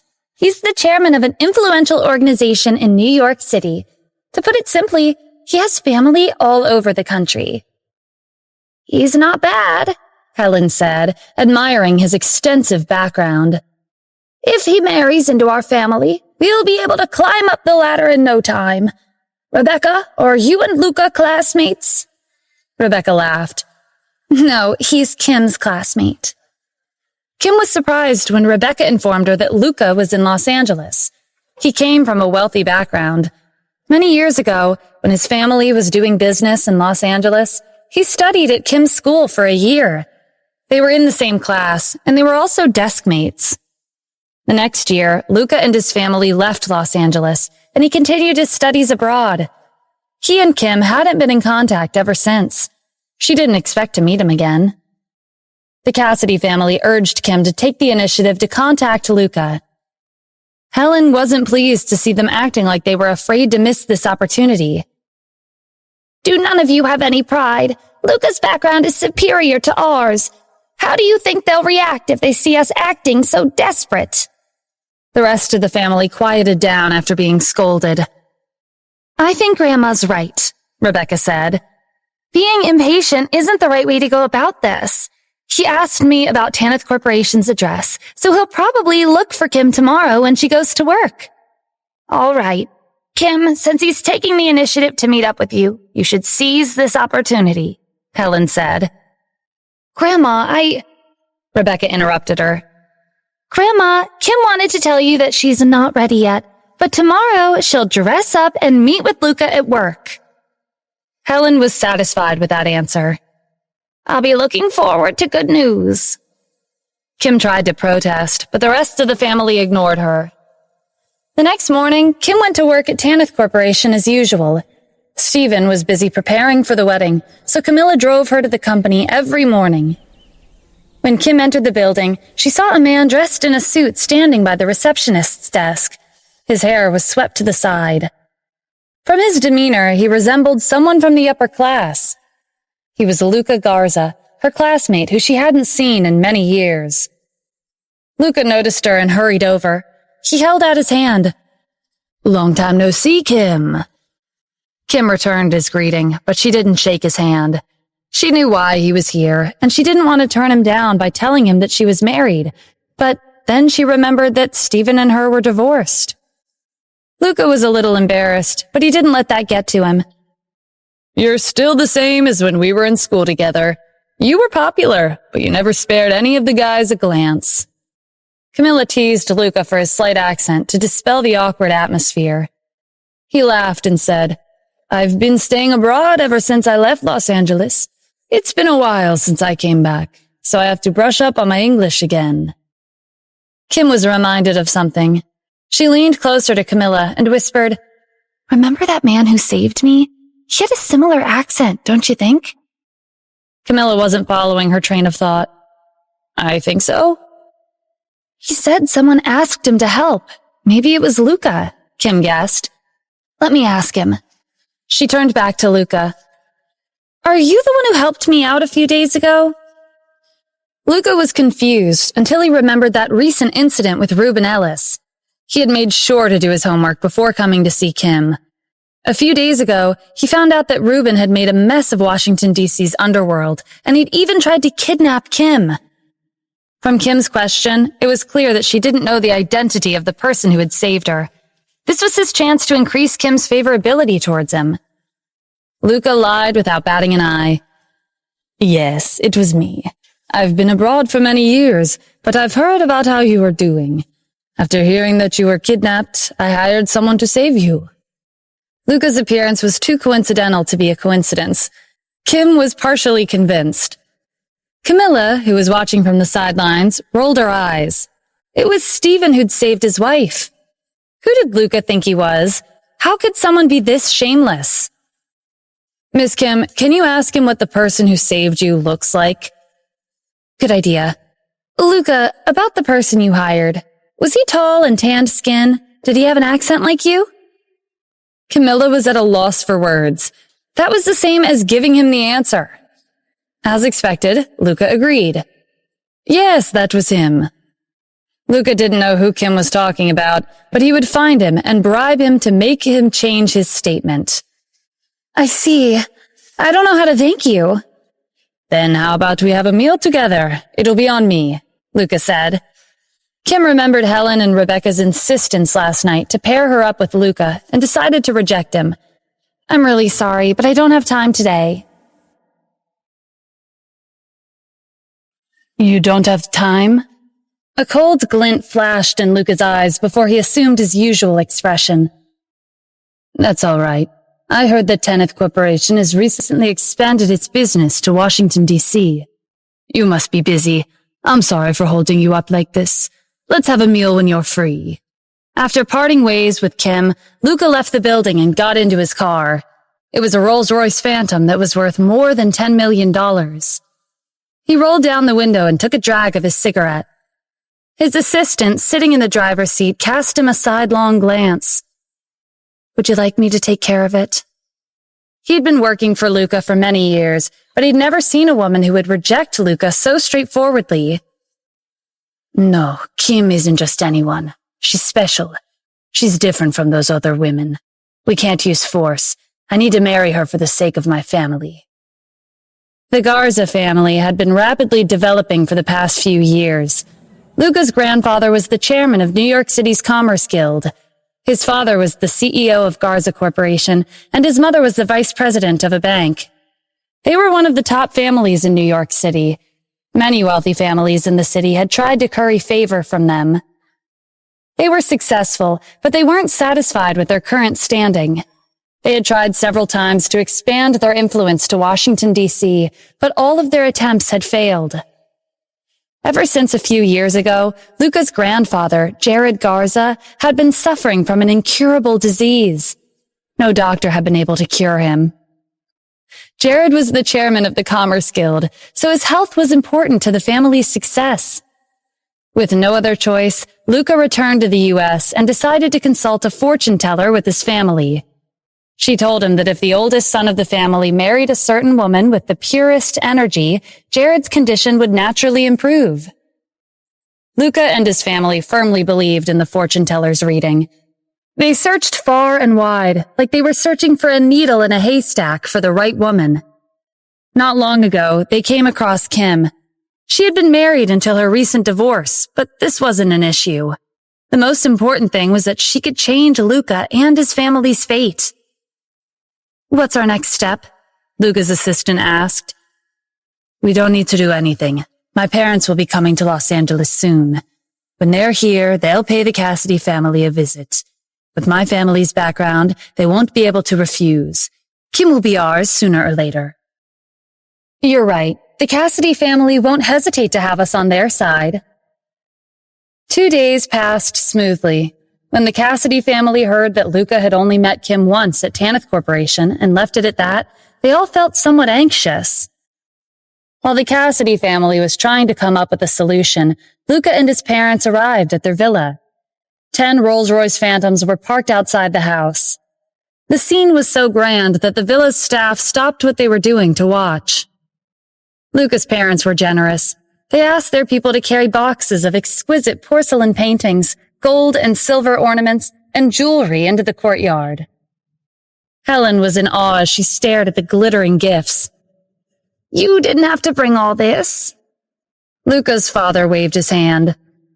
"This is just a greeting gift. Consider it a token of our respect for you and your family. My wife and I are here to propose a marriage between our son and your granddaughter. Luca has already met with Kim, and we feel like they're a good match." Helen broke into a smile. "I also think they look good together." "Does that mean you agree?" Luca's mother asked in anticipation. "But I'm wondering what Kim's parents think." Natalie and Kyle were just leaving the house when they overheard their conversation. They came over, introduced themselves, and expressed their agreement to the arranged marriage. Compared to Stephen, Luca was simply too outstanding. Moreover, he and Kim were already divorced. This was the perfect opportunity for her to marry someone better. "Since we're all in agreement, why don't we speed things up and have both sides of the family meet for an engagement ceremony? After that, they can get married," Luca's father suggested. Helen was thrilled that Luca's family was so enthusiastic about this marriage. "That's a good idea. When's a good time?" 3 days from now works for us," Luca's mother said. "Luca's grandfather will be coming to Los Angeles to meet his granddaughter-in-law in person. When he arrives, we'll discuss the date of the wedding." The Cassidy family brimmed with excitement upon hearing that Jared would be coming. He was a legendary businessman in New York City. If it weren't for Kim's arranged marriage with his grandson, they would have never had a reason to meet with him. Jared would be visiting their villa in 3 days. To the Cassidy family, this was a highly anticipated event. 3 days works for us as well," Helen said excitedly. Wait. Luca was still worried, even though the Cassidy family had given them a favorable response. Would Kim agree to this? After all, Kim wasn't here. If they made any hasty assumptions, this arranged marriage could end up tarnishing their family's reputation. Natalie was quick to answer. "Of course she'll agree. Someone like you is hard to come by. She'll definitely agree to this marriage." Luca's father thought it over. "No, Luca's right. We should speak to Kim face to face and ask for her opinion." It would be better for them to meet Kim in person before Jared arrived. Was she really the kind of person who could change their family's fate like what the fortune teller had predicted? "Natalie, call Kim home now," Helen instructed. Kim, who was busy with work at Tanith Corporation, was called back to Los Angeles. She was puzzled as she walked past a room filled with luxurious boxes of paintings, ornaments, and jewelry. She was even more confused when she saw Luca and his parents in the living room. Helen introduced Kim to Luca's parents, who looked her up and down and nodded in approval. Luca's mother was especially impressed. "She's as beautiful as you, Helen. You're lucky to have her as your granddaughter." Helen smiled. "We can't be compared to your son, Luca." "Now that we've met her in person, I believe the matter is settled. What do you think?" Luca's father asked. Rebecca pulled Kim back and interrupted her before she could say anything. "Of course we agree." Luca's father glanced at Kim. "Do you agree?" Rebecca answered for her. "Of course. She and Luca used to be desk mates back when they were in school. He knows what kind of person she is the most. She throws tantrums if she doesn't want to do something. Isn't that right, Luca?" Natalie also held Kim back and signaled her to be quiet. Luca was pleased when everyone in the Cassidy family supported him. "That's right." Kyle chimed in. "I know my daughter best. Since she's not saying anything, it's obvious that she's letting us decide." Luca's parents had been worried that Kim wouldn't agree, but they were satisfied with this outcome. "I see. Since that's the case, we'll come back in 3 days. We'll be holding the engagement ceremony at a 5-star hotel. My father will be there in person." Helen grinned from ear to ear as she watched Luca and his parents leave. She released news that Luca and Kim were to be engaged 3 days later. The entire city was shaken, not because of the Cassidy family, but rather the Garza family. They were too famous for the city not to have heard of them. With such an impressive family background, it was possible for Luca not to be noticed. In one night, Luca's popularity soared to the top of the charts. Kim also received a lot of attention. Kim Cassidy was part of the top 5 trending search words on the internet. Her past history resurfaced. In addition, the Cassidy family released more news to raise Kim's status. Although Kim had been married for 3 years, she and Steven had never had a child. This was something Luca had been wondering about, and he was relieved that there wouldn't be any children involved. Aside from that, the Cassidy family deliberately tarnished Steven's reputation. For example, after marrying into their family, the only thing he knew how to do was freeload off of Kim and her family.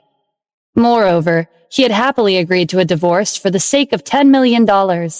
He was the kind of person who was greedy for small gains. Steven became the target of criticism in an instant. The news of Luca and Kim being engaged 3 days later spread throughout Los Angeles. The elite families grew restless when they received news that the chairman of New York City's Commerce Guild, Jared Garza, would personally pay a visit to Los Angeles for the engagement ceremony. Jared was an influential figure in the upper-class society of New York City. Whoever managed to form a friendly connection with him would have a secure future. Since the Garza family had personally sought out Kim to propose an arranged marriage, it could be said that the Cassidy family's status rose to that of an elite family in the span of a single morning. Many elite families in Los Angeles were envious. With the Garza family on the Cassidy side, it would only be a matter of time before they entered the upper ranks of the elite families in Washington, D.C. The Cassidy family's workload multiplied after a brief meeting with Luca and his parents. A countless number of guests came to visit, hoping to build a good relationship and, by extension, form a connection with the Garza family. Among the guests were quite a number of wealthy families from Washington, D.C. Before today, they had never bothered to pay them any attention. Helen walked around the house with a smile on her face. The house was filled with all kinds of gifts. Natalie and Kyle's status within the Cassidy family also rose. They were thrilled when the family tried to win their favor. They had initially felt guilty about agreeing to Kim and Steven's divorce, but they didn't expect this stroke of luck so soon.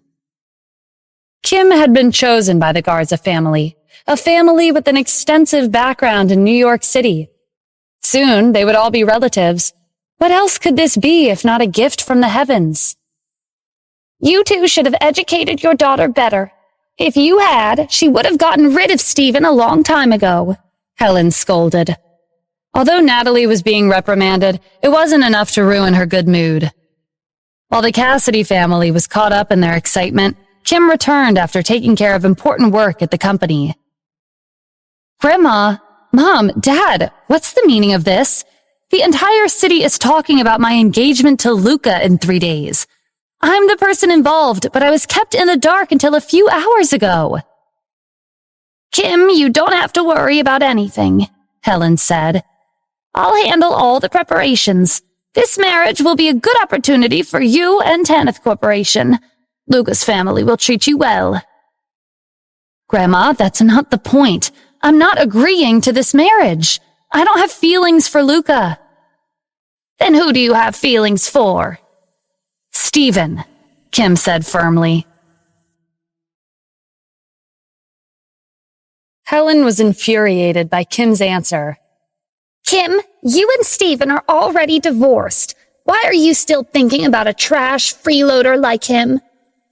He's not trash, Kim argued. You may have processed the divorce papers behind our backs, but that doesn't mean we're over. He's even planning a wedding for me. Are you still in contact with Steven? Helen pointed an accusing finger at Camilla. What are you doing? Our family spent a lot of money to hire you. You couldn't even keep an eye on one person. Miss Helen, actually... Helen interrupted Camilla before she could explain. Stop. I don't want to hear any excuses. From now on, you have to stay by Kim's side 24/7. No one is allowed to meet with her until her engagement goes through, especially not Stephen. Grandma, I'm not going to get engaged. Now that things have come to this, that's not up to you. You're my granddaughter, and your marriage is up to me to decide. Camilla interjected. I apologize for interrupting as an outsider, but a marriage should be decided by Miss Kim herself. It's not right for you to make this decision for her. Helen rolled her eyes. Focus on your bodyguard duty. Don't interfere in our family affairs. It's true that I don't have a right to get involved, but before you agree to an engagement between Miss Kim and Luca, you should at least understand what kind of person he is, right? Luca is well known for his flirtatious personality. Aren't you worried about marrying your granddaughter off to that kind of person? Ever since Camilla found out about Stephen's true identity, she'd been careful about the people around Kim. She'd investigated into Luca's background as soon as he showed up, but she didn't find anything good. Luca was a playboy who used his family's status to get where he wanted. That's nonsense. Stop slandering Luca, Rebecca said pointedly. He's from a wealthy family, so he must have received a good education. I doubt he's that kind of person. Harry agreed. Camilla, we asked you to be Kim's bodyguard.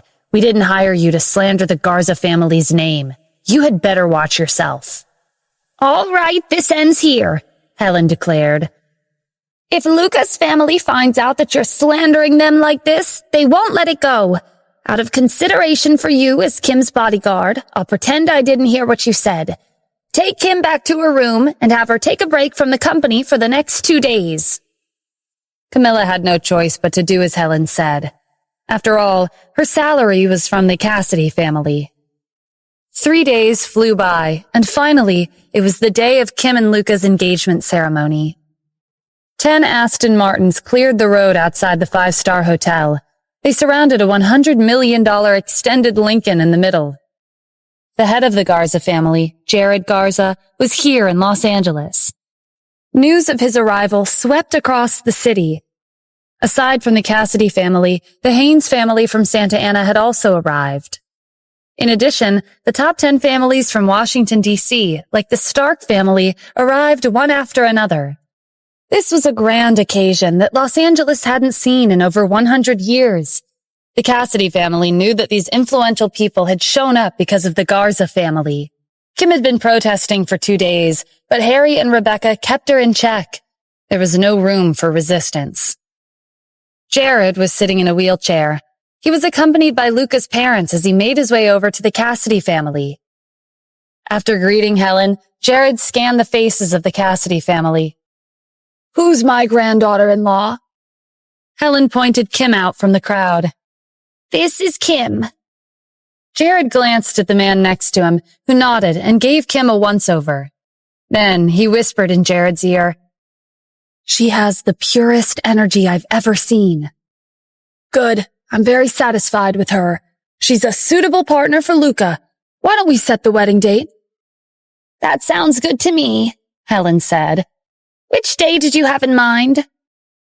Jared glanced at the man next to him again. I've checked the calendar. The day after tomorrow is an auspicious day. It's perfect for a wedding.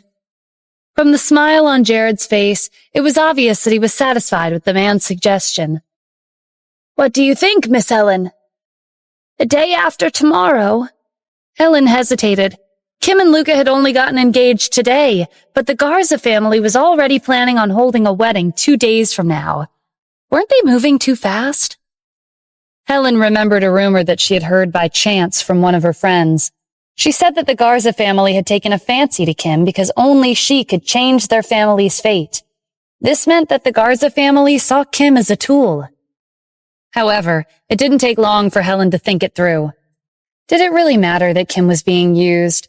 After Kim married Luca, she and the Cassidy family would be members of the Garza family. There was nothing more important than that. Helen flashed a smile. It's a bit soon, but since all of us have agreed to this marriage, we'll hold the wedding the day after tomorrow.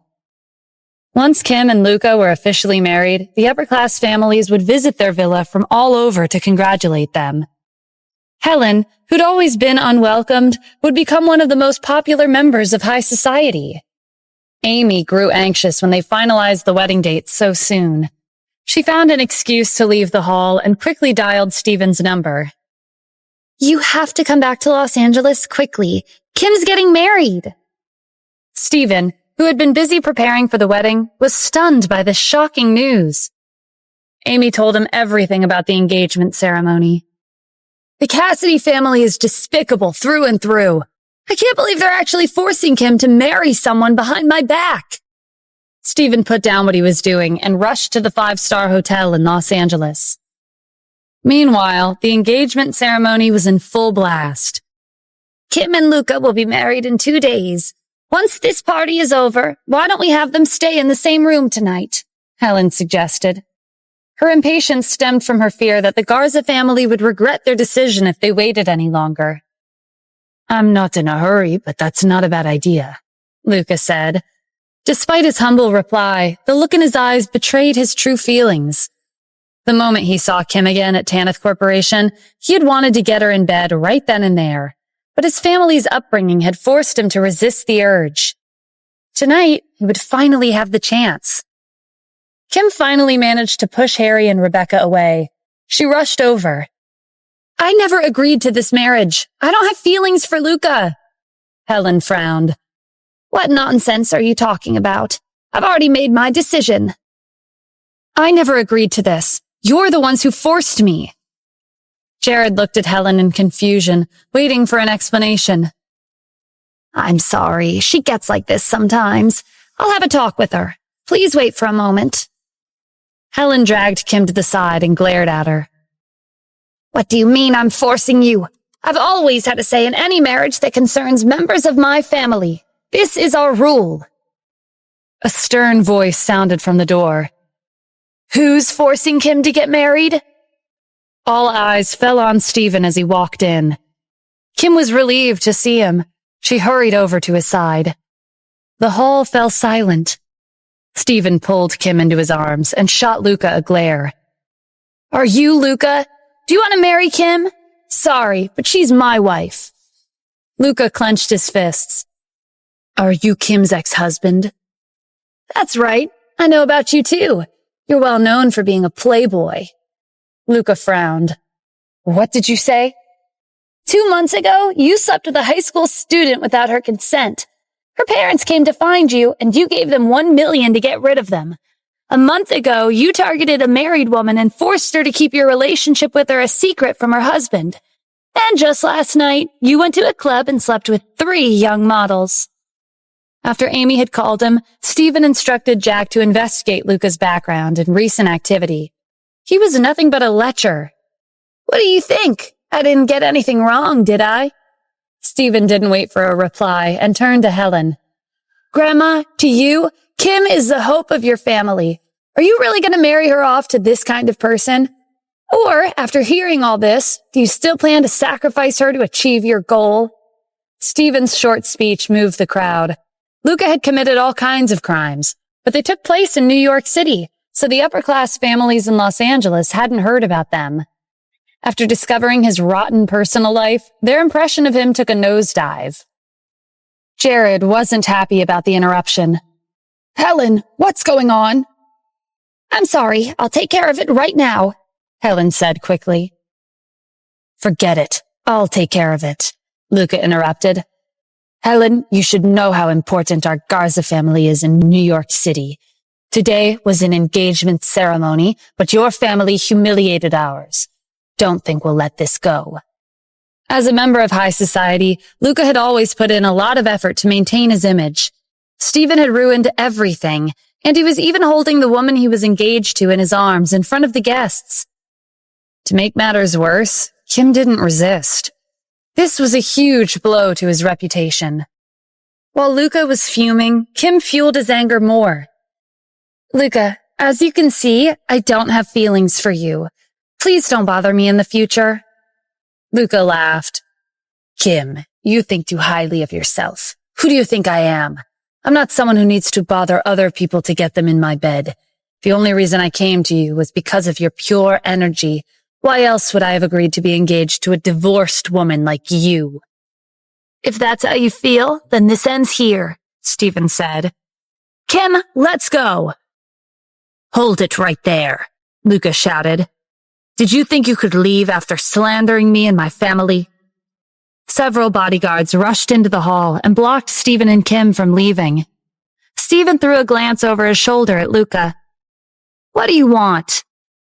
First, you and Kim are already divorced, but you're disrupting our engagement ceremony. Second, you humiliated me and my family.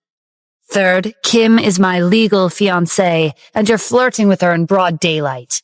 We'll take the law into our own hands and punish you for your 3 crimes. Harry was the first to agree. With him taking the lead, many other guests followed suit. Although what Stephen had said might be true, it wasn't as important as the Garza family. They were a priority. Stephen couldn't help but laugh. Let's put aside the 3 crimes you mentioned for now. What I want to know is, who do you think you are to represent the law? Why not? Jared challenged. In New York City, our family is the law. Jared was confident, not only because of his position as the chairman of New York City's Commerce Guild.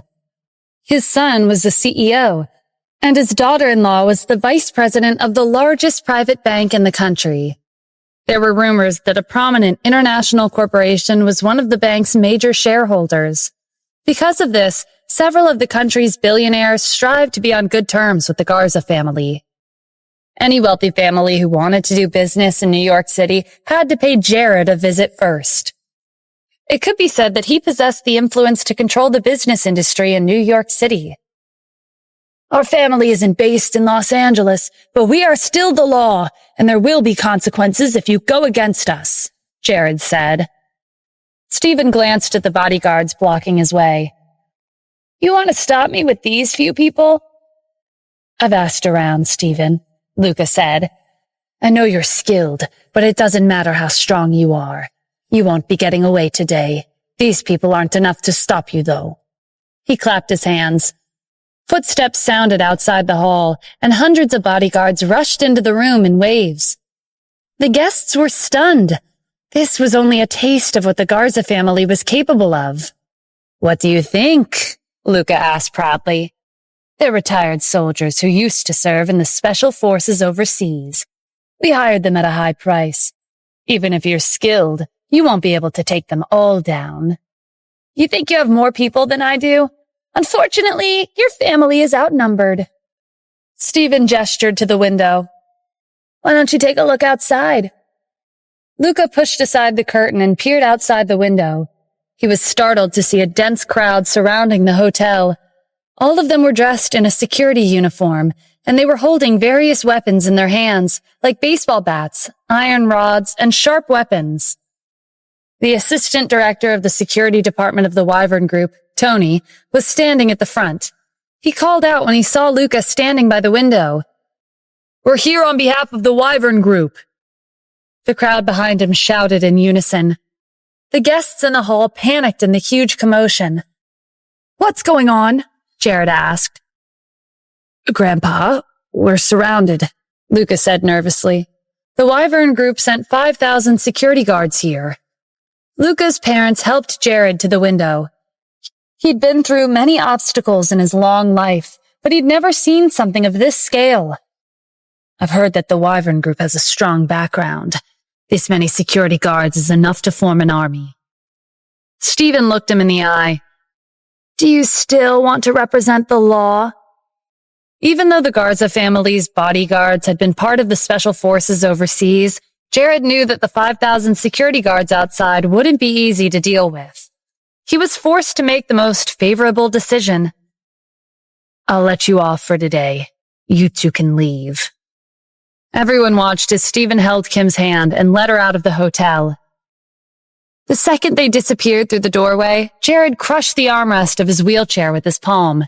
He no longer resembled a sickly elderly man with an incurable illness. This is ridiculous! The Cassidy family has humiliated us today. We won't let this go. An engagement ceremony that swept the city as a storm had ended on an abrupt note.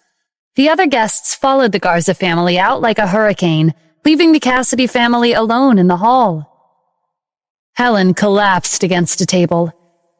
"It's over for us. The Garza family is targeting us. We're in big trouble." Stephen drove Kim back to Tanith Corporation in Santa Ana while being accompanied by 5,000 security guards in their own respective cars. Kim was impressed as she scanned the crowd behind her. "Stephen, does the owner of the Wyvern Group think that highly of you? He sent this many people to help us." "Yeah, he does," Stephen replied. "He invested a lot of money in Tanith Corporation. If something happens to you, his investment will go down the drain. Also, I'm your husband, so it's natural for him to favor me." "That's true, but he was able to establish a team of 5,000 security guards. He's definitely not an ordinary person." No wonder Jasmine keeps saying she wants to pursue him. Now I'm curious as to who he really is. Stephen smiled. "You'll know when the time comes." As one of the most influential families in New York City, the Garza family had built a mansion on the outskirts of the city surrounded by a garden and plenty of open space. Around 1,000 people were standing in formation at the large fields nearby. They wore red armbands on their right shoulders with 3 words plastered on the front: Hydra Protection Squad. These people were the private armed forces that the Garza family had hired and trained in secret. The Garza family was powerful, and they had their own laws. The Hydra Protection Squad had been established to protect the family, but their services had never been required because they couldn't be used lightly. The city would not allow the squad to continue existing if they found out about it. But now, the Garza family had no choice but to use them. Jared was in his wheelchair, facing the crowd on a slightly raised platform. "We haven't suffered this kind of humiliation for the past 100 years. We'll be heading to Los Angeles to return this favor." The Hydra Protection Squad shouted in unison. Jared was satisfied with their surge in morale. "Luca, did you find out Stephen's location?" "Yes, we can leave as soon as you give the order." Jared turned back to the crowd and instructed them to head to Los Angeles immediately. They broke into groups and hopped into their respective transport vehicles. Then, they made their way to Los Angeles. A dilapidated courtyard was located on the outskirts of Los Angeles. At first glance, it didn't seem like anyone lived there, but this was the base for Stephen and the 4 great generals to convene. It was listed as one of the military bases in Los Angeles that belonged to a national secret unit. Contrary to the dreary exterior, the courtyard was brimming with vitality from Stephen's presence. Many soldiers in uniform were rushing about here and there. "Dennis, how many new soldiers are here?" Stephen asked.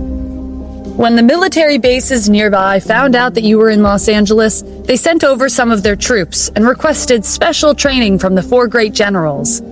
"Well, that's what they said, but they were actually talking about you." Stephen laughed. "My special training class hasn't even started yet, but everyone's already rushing to sign up?" Dennis chuckled. "It can't be helped. Who asked you to be the commander-in-chief?" After Kim and Stephen's divorce papers were processed, Natalie and Kyle chased him out of the house.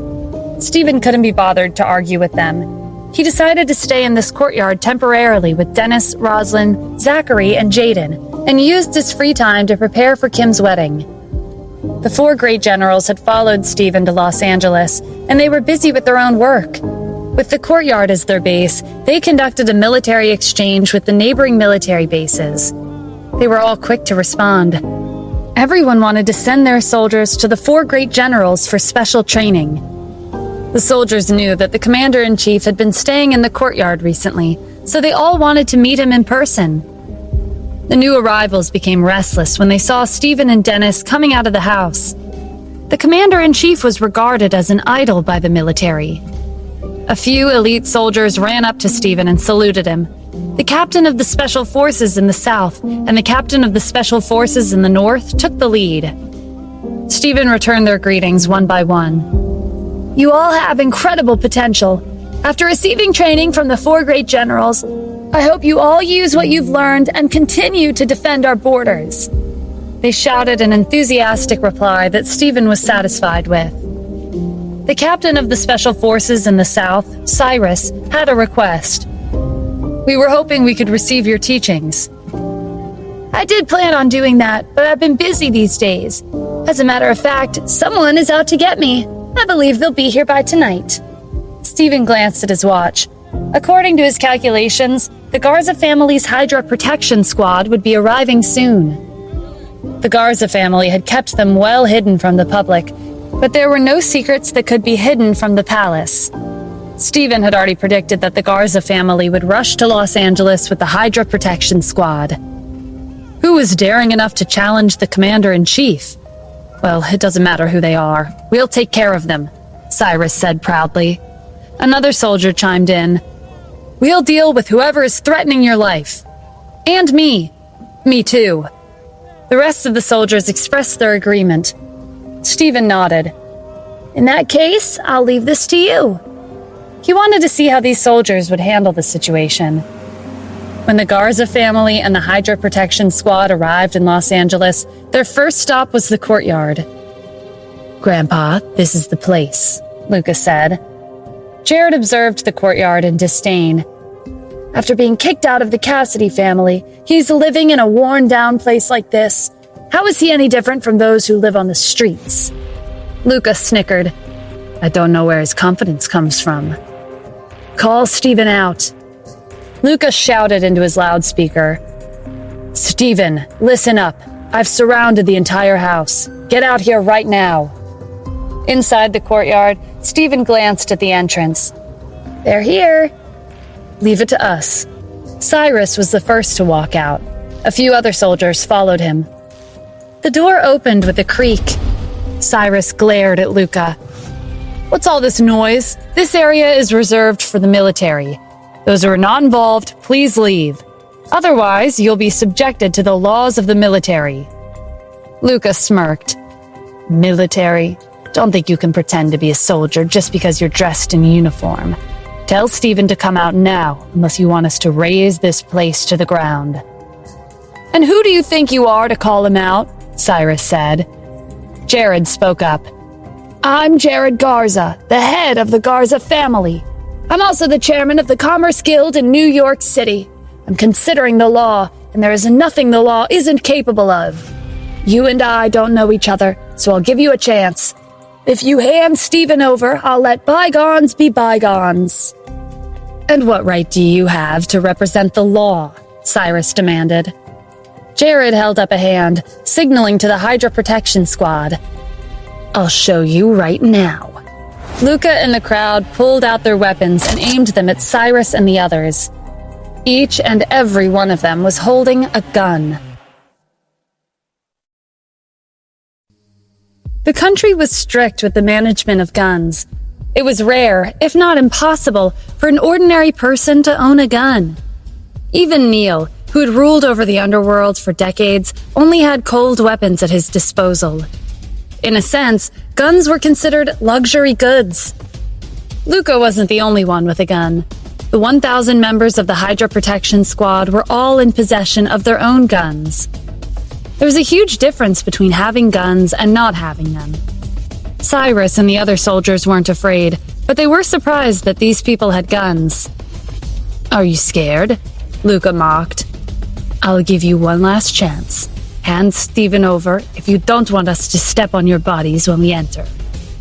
Cyrus didn't back down. You have guns, but so do we. He and the other soldiers whipped out their own guns. Luca's confidence faltered when he saw that they also had guns in their possession. Grandpa, do you think they're really soldiers? Jared considered this possibility. They're not that simple, but we've already come this far and revealed our trump card. We can't go back in defeat. If nothing else, we should at least bring Stephen back with us. The door opened once more. Dennis, Rosalind, Zachary, and Jaden came outside with Stephen leading them. Stephen was calm despite the tense atmosphere. He wasn't fazed in the slightest at the numerous guns aimed at them. Oh, the Garza family does indeed have a strong background. You secretly trained a group of 1,000 people and gave them all guns. This setup is equivalent to a battalion.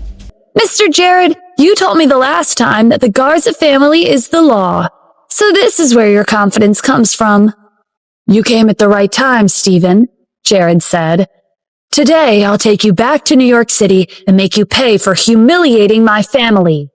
Unbeknownst to Jared and Luca, the moment they led the Hydra Protection Squad to Los Angeles, the neighboring military bases had received an emergency notice announcing that a private organization was attempting an attack on the commander-in-chief. The commander of the military base in the east slammed his hands on the table in anger. Who was so bold as to launch an attack against the commander-in-chief? The commander of Santa Ana's military base, Xavier, stood up and declared, "We have to ensure his safety." The commander of the military base in the south was even more extreme. No matter who they are or how powerful their background is, we'll make them stand down. If not, we'll wipe them out. The neighboring military bases were quick to mobilize their troops. They wasted no time and headed straight to Los Angeles. Just as the 1,000 members of the Hydra Protection Squad were about to make their move, footsteps and truck engines sounded from a few miles away. Do they have reinforcements? Luca asked nervously. Jared was familiar with the intensity of the distant footsteps. They resembled the Hydra Protection Squad when they moved out together. It was a sound that was hard to imitate, which could only mean that a large group was coming their way. Soon, military trucks arrived one after another. Armed soldiers jumped out and surrounded the Hydra Protective Squad. Luca pointed towards the sky. "Grandpa, look!" Jared looked up. Several helicopters were encircling in the sky. The doors to the helicopters opened, revealing snipers armed with AK-47s. Jared estimated more than 100 helicopters. He hadn't expected military helicopters to be mobilized. To him, the Hydra Protection Squad were invincible, but they wouldn't be able to match up to such a large assembly of the military. "We're here under the orders to protect the commander-in-chief," the soldiers shouted. Jared turned to Stephen in astonishment. "Not what you expected?" he asked with a smile. "Sorry, but I'll be taking your Hydra Protection Squad." Jared was so shocked that he didn't have the words. It was laughable that he had called himself the law in front of the commander-in-chief himself. The Garza family and the Hydra Protection Squad were nothing in the face of the commander. Luca and the Hydra Protection Squad weren't faring much better. The Hydra Protection Squad that the Garza family had been so proud of tossed their guns aside and begged to be spared. "From today onwards, the Garza family will cease to exist," Stephen announced. The next morning, Harry rushed back to the Cassidy family's villa after receiving news that the Garza family had gathered 1,000 of their subordinates and led them to Los Angeles to find Stephen. His urgent shouting alarmed the rest of the family. All of them started talking in panic. "I heard about that too. They say the Garza family called them the Hydra Protection Squad. It's the family's trump card, and it's the first time they've revealed them to the public. Their group is huge. Stephen's a goner. That's for sure. There was a reason why the Garza family had been in control of the economy for so long in New York City. This is the end. After they get rid of Stephen, what's stopping them from coming for us? Is there anything we can do?" While the Cassidy family was anxiously discussing countermeasures, the door swung open and Stephen strolled in with a confused look on his face. "What are you all talking about?" Rebecca had been standing near the door, anxiously listening to the family's conversation about Stephen. She screamed when the man himself walked into the house. Everyone turned their attention to Stephen. "Are you a human or a ghost?" Harry asked fearfully. Stephen gave him an amused look. "What are you talking about? I'm still alive." "Are you really not dead?" Harry pinched Stephen's arm.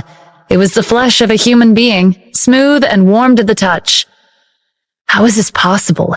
The Garza family brought the Hydra Protection Squad into the city. Why would they let you go?" "There were only 1,000 of them. Nothing I couldn't handle. I chased them away," Stephen said casually. Harry didn't believe him. "Stop lying. What do you mean you chased them away?" "If you don't believe me, ask around." "Harry, find out what happened," Helen instructed. Harry took out his phone and made a few calls. A few minutes later, he got his answer. Grandma, the Garza family is done for. Helen's eyes widened. She turned to Stephen in shock. Was it really because of you? New York City was in chaos the moment Jared made his move. Not to mention, Luca's parents were ruthless people who were capable of turning the city upside down. That kind of family had the Hydra Protection Squad behind them, but they had fallen so suddenly. Yes, it is, Stephen said. The Cassidy family didn't believe him. Before another heated argument could ensue, Kim cut in. Stephen, was it because of the owner of the Wyvern Group? Stephen didn't think there was anything wrong with giving them this explanation. None of them believed him anyway, and at the end of the day, he was the owner of the Wyvern Group. So he nodded and said, Yes. The Cassidy family clicked their tongues in disdain. Kim interjected when the atmosphere turned awkward. It doesn't matter who did it. The point is that Stephen's all right. All of us are all right. The incident made Kim realize that her feelings for Stephen ran deeper than she had originally thought. She cared about him, and he cared about her. When they married 3 years ago, she'd blamed her grandfather for including their marriage in his will without consulting her. At that time, Stephen hadn't added anything to her life or her family. If anything, he had contributed to her ever-growing stress from trying to solidify her position at the Cassidy family. He was her husband on paper, but they were nothing more than strangers with contrasting personalities in real life. Since then, Kim and Stephen had gone through many obstacles together. He stayed by her side through thick and thin, and he'd supported her decisions and her ambitions. In the beginning, Kim had hoped for Stephen to try harder to get rid of his label as the trash son-in-law of the Cassidy family, or freeloading husband. He didn't have to become a world-renowned hero who everyone respected, but at the very least, she hoped that he would step up and defend himself whenever he was faced with criticism. She hoped that he would have a sense of self-worth. But now, Kim didn't care about any of that. It didn't matter if he didn't achieve anything substantial, and it didn't matter if he didn't have anything to his name. He didn't have to stand up for himself for her to know that he would protect her and those important to him in his own way. Kim stepped forward and faced the Cassidy family with determination in her eyes. Grandma, don't introduce me to anyone else. Stephen and I are divorced on paper, but he's the only person I'll marry now and in the future. Also, he promised to hold a big wedding for me. She glanced at him. Right, Stephen? Stephen smiled brightly. That's right. Helen sighed at the firmness in Kim's tone. This recent incident had almost ended their family for good. It would be the best if they gave in. All right, we won't nag you about your marriage anymore. Whoever you choose and whichever path you decide to take, I hope you won't regret your decision. Grandma, don't worry. I won't do anything to make Kim regret her choice, Stephen promised. Helen met his gaze. You had better remember your promise.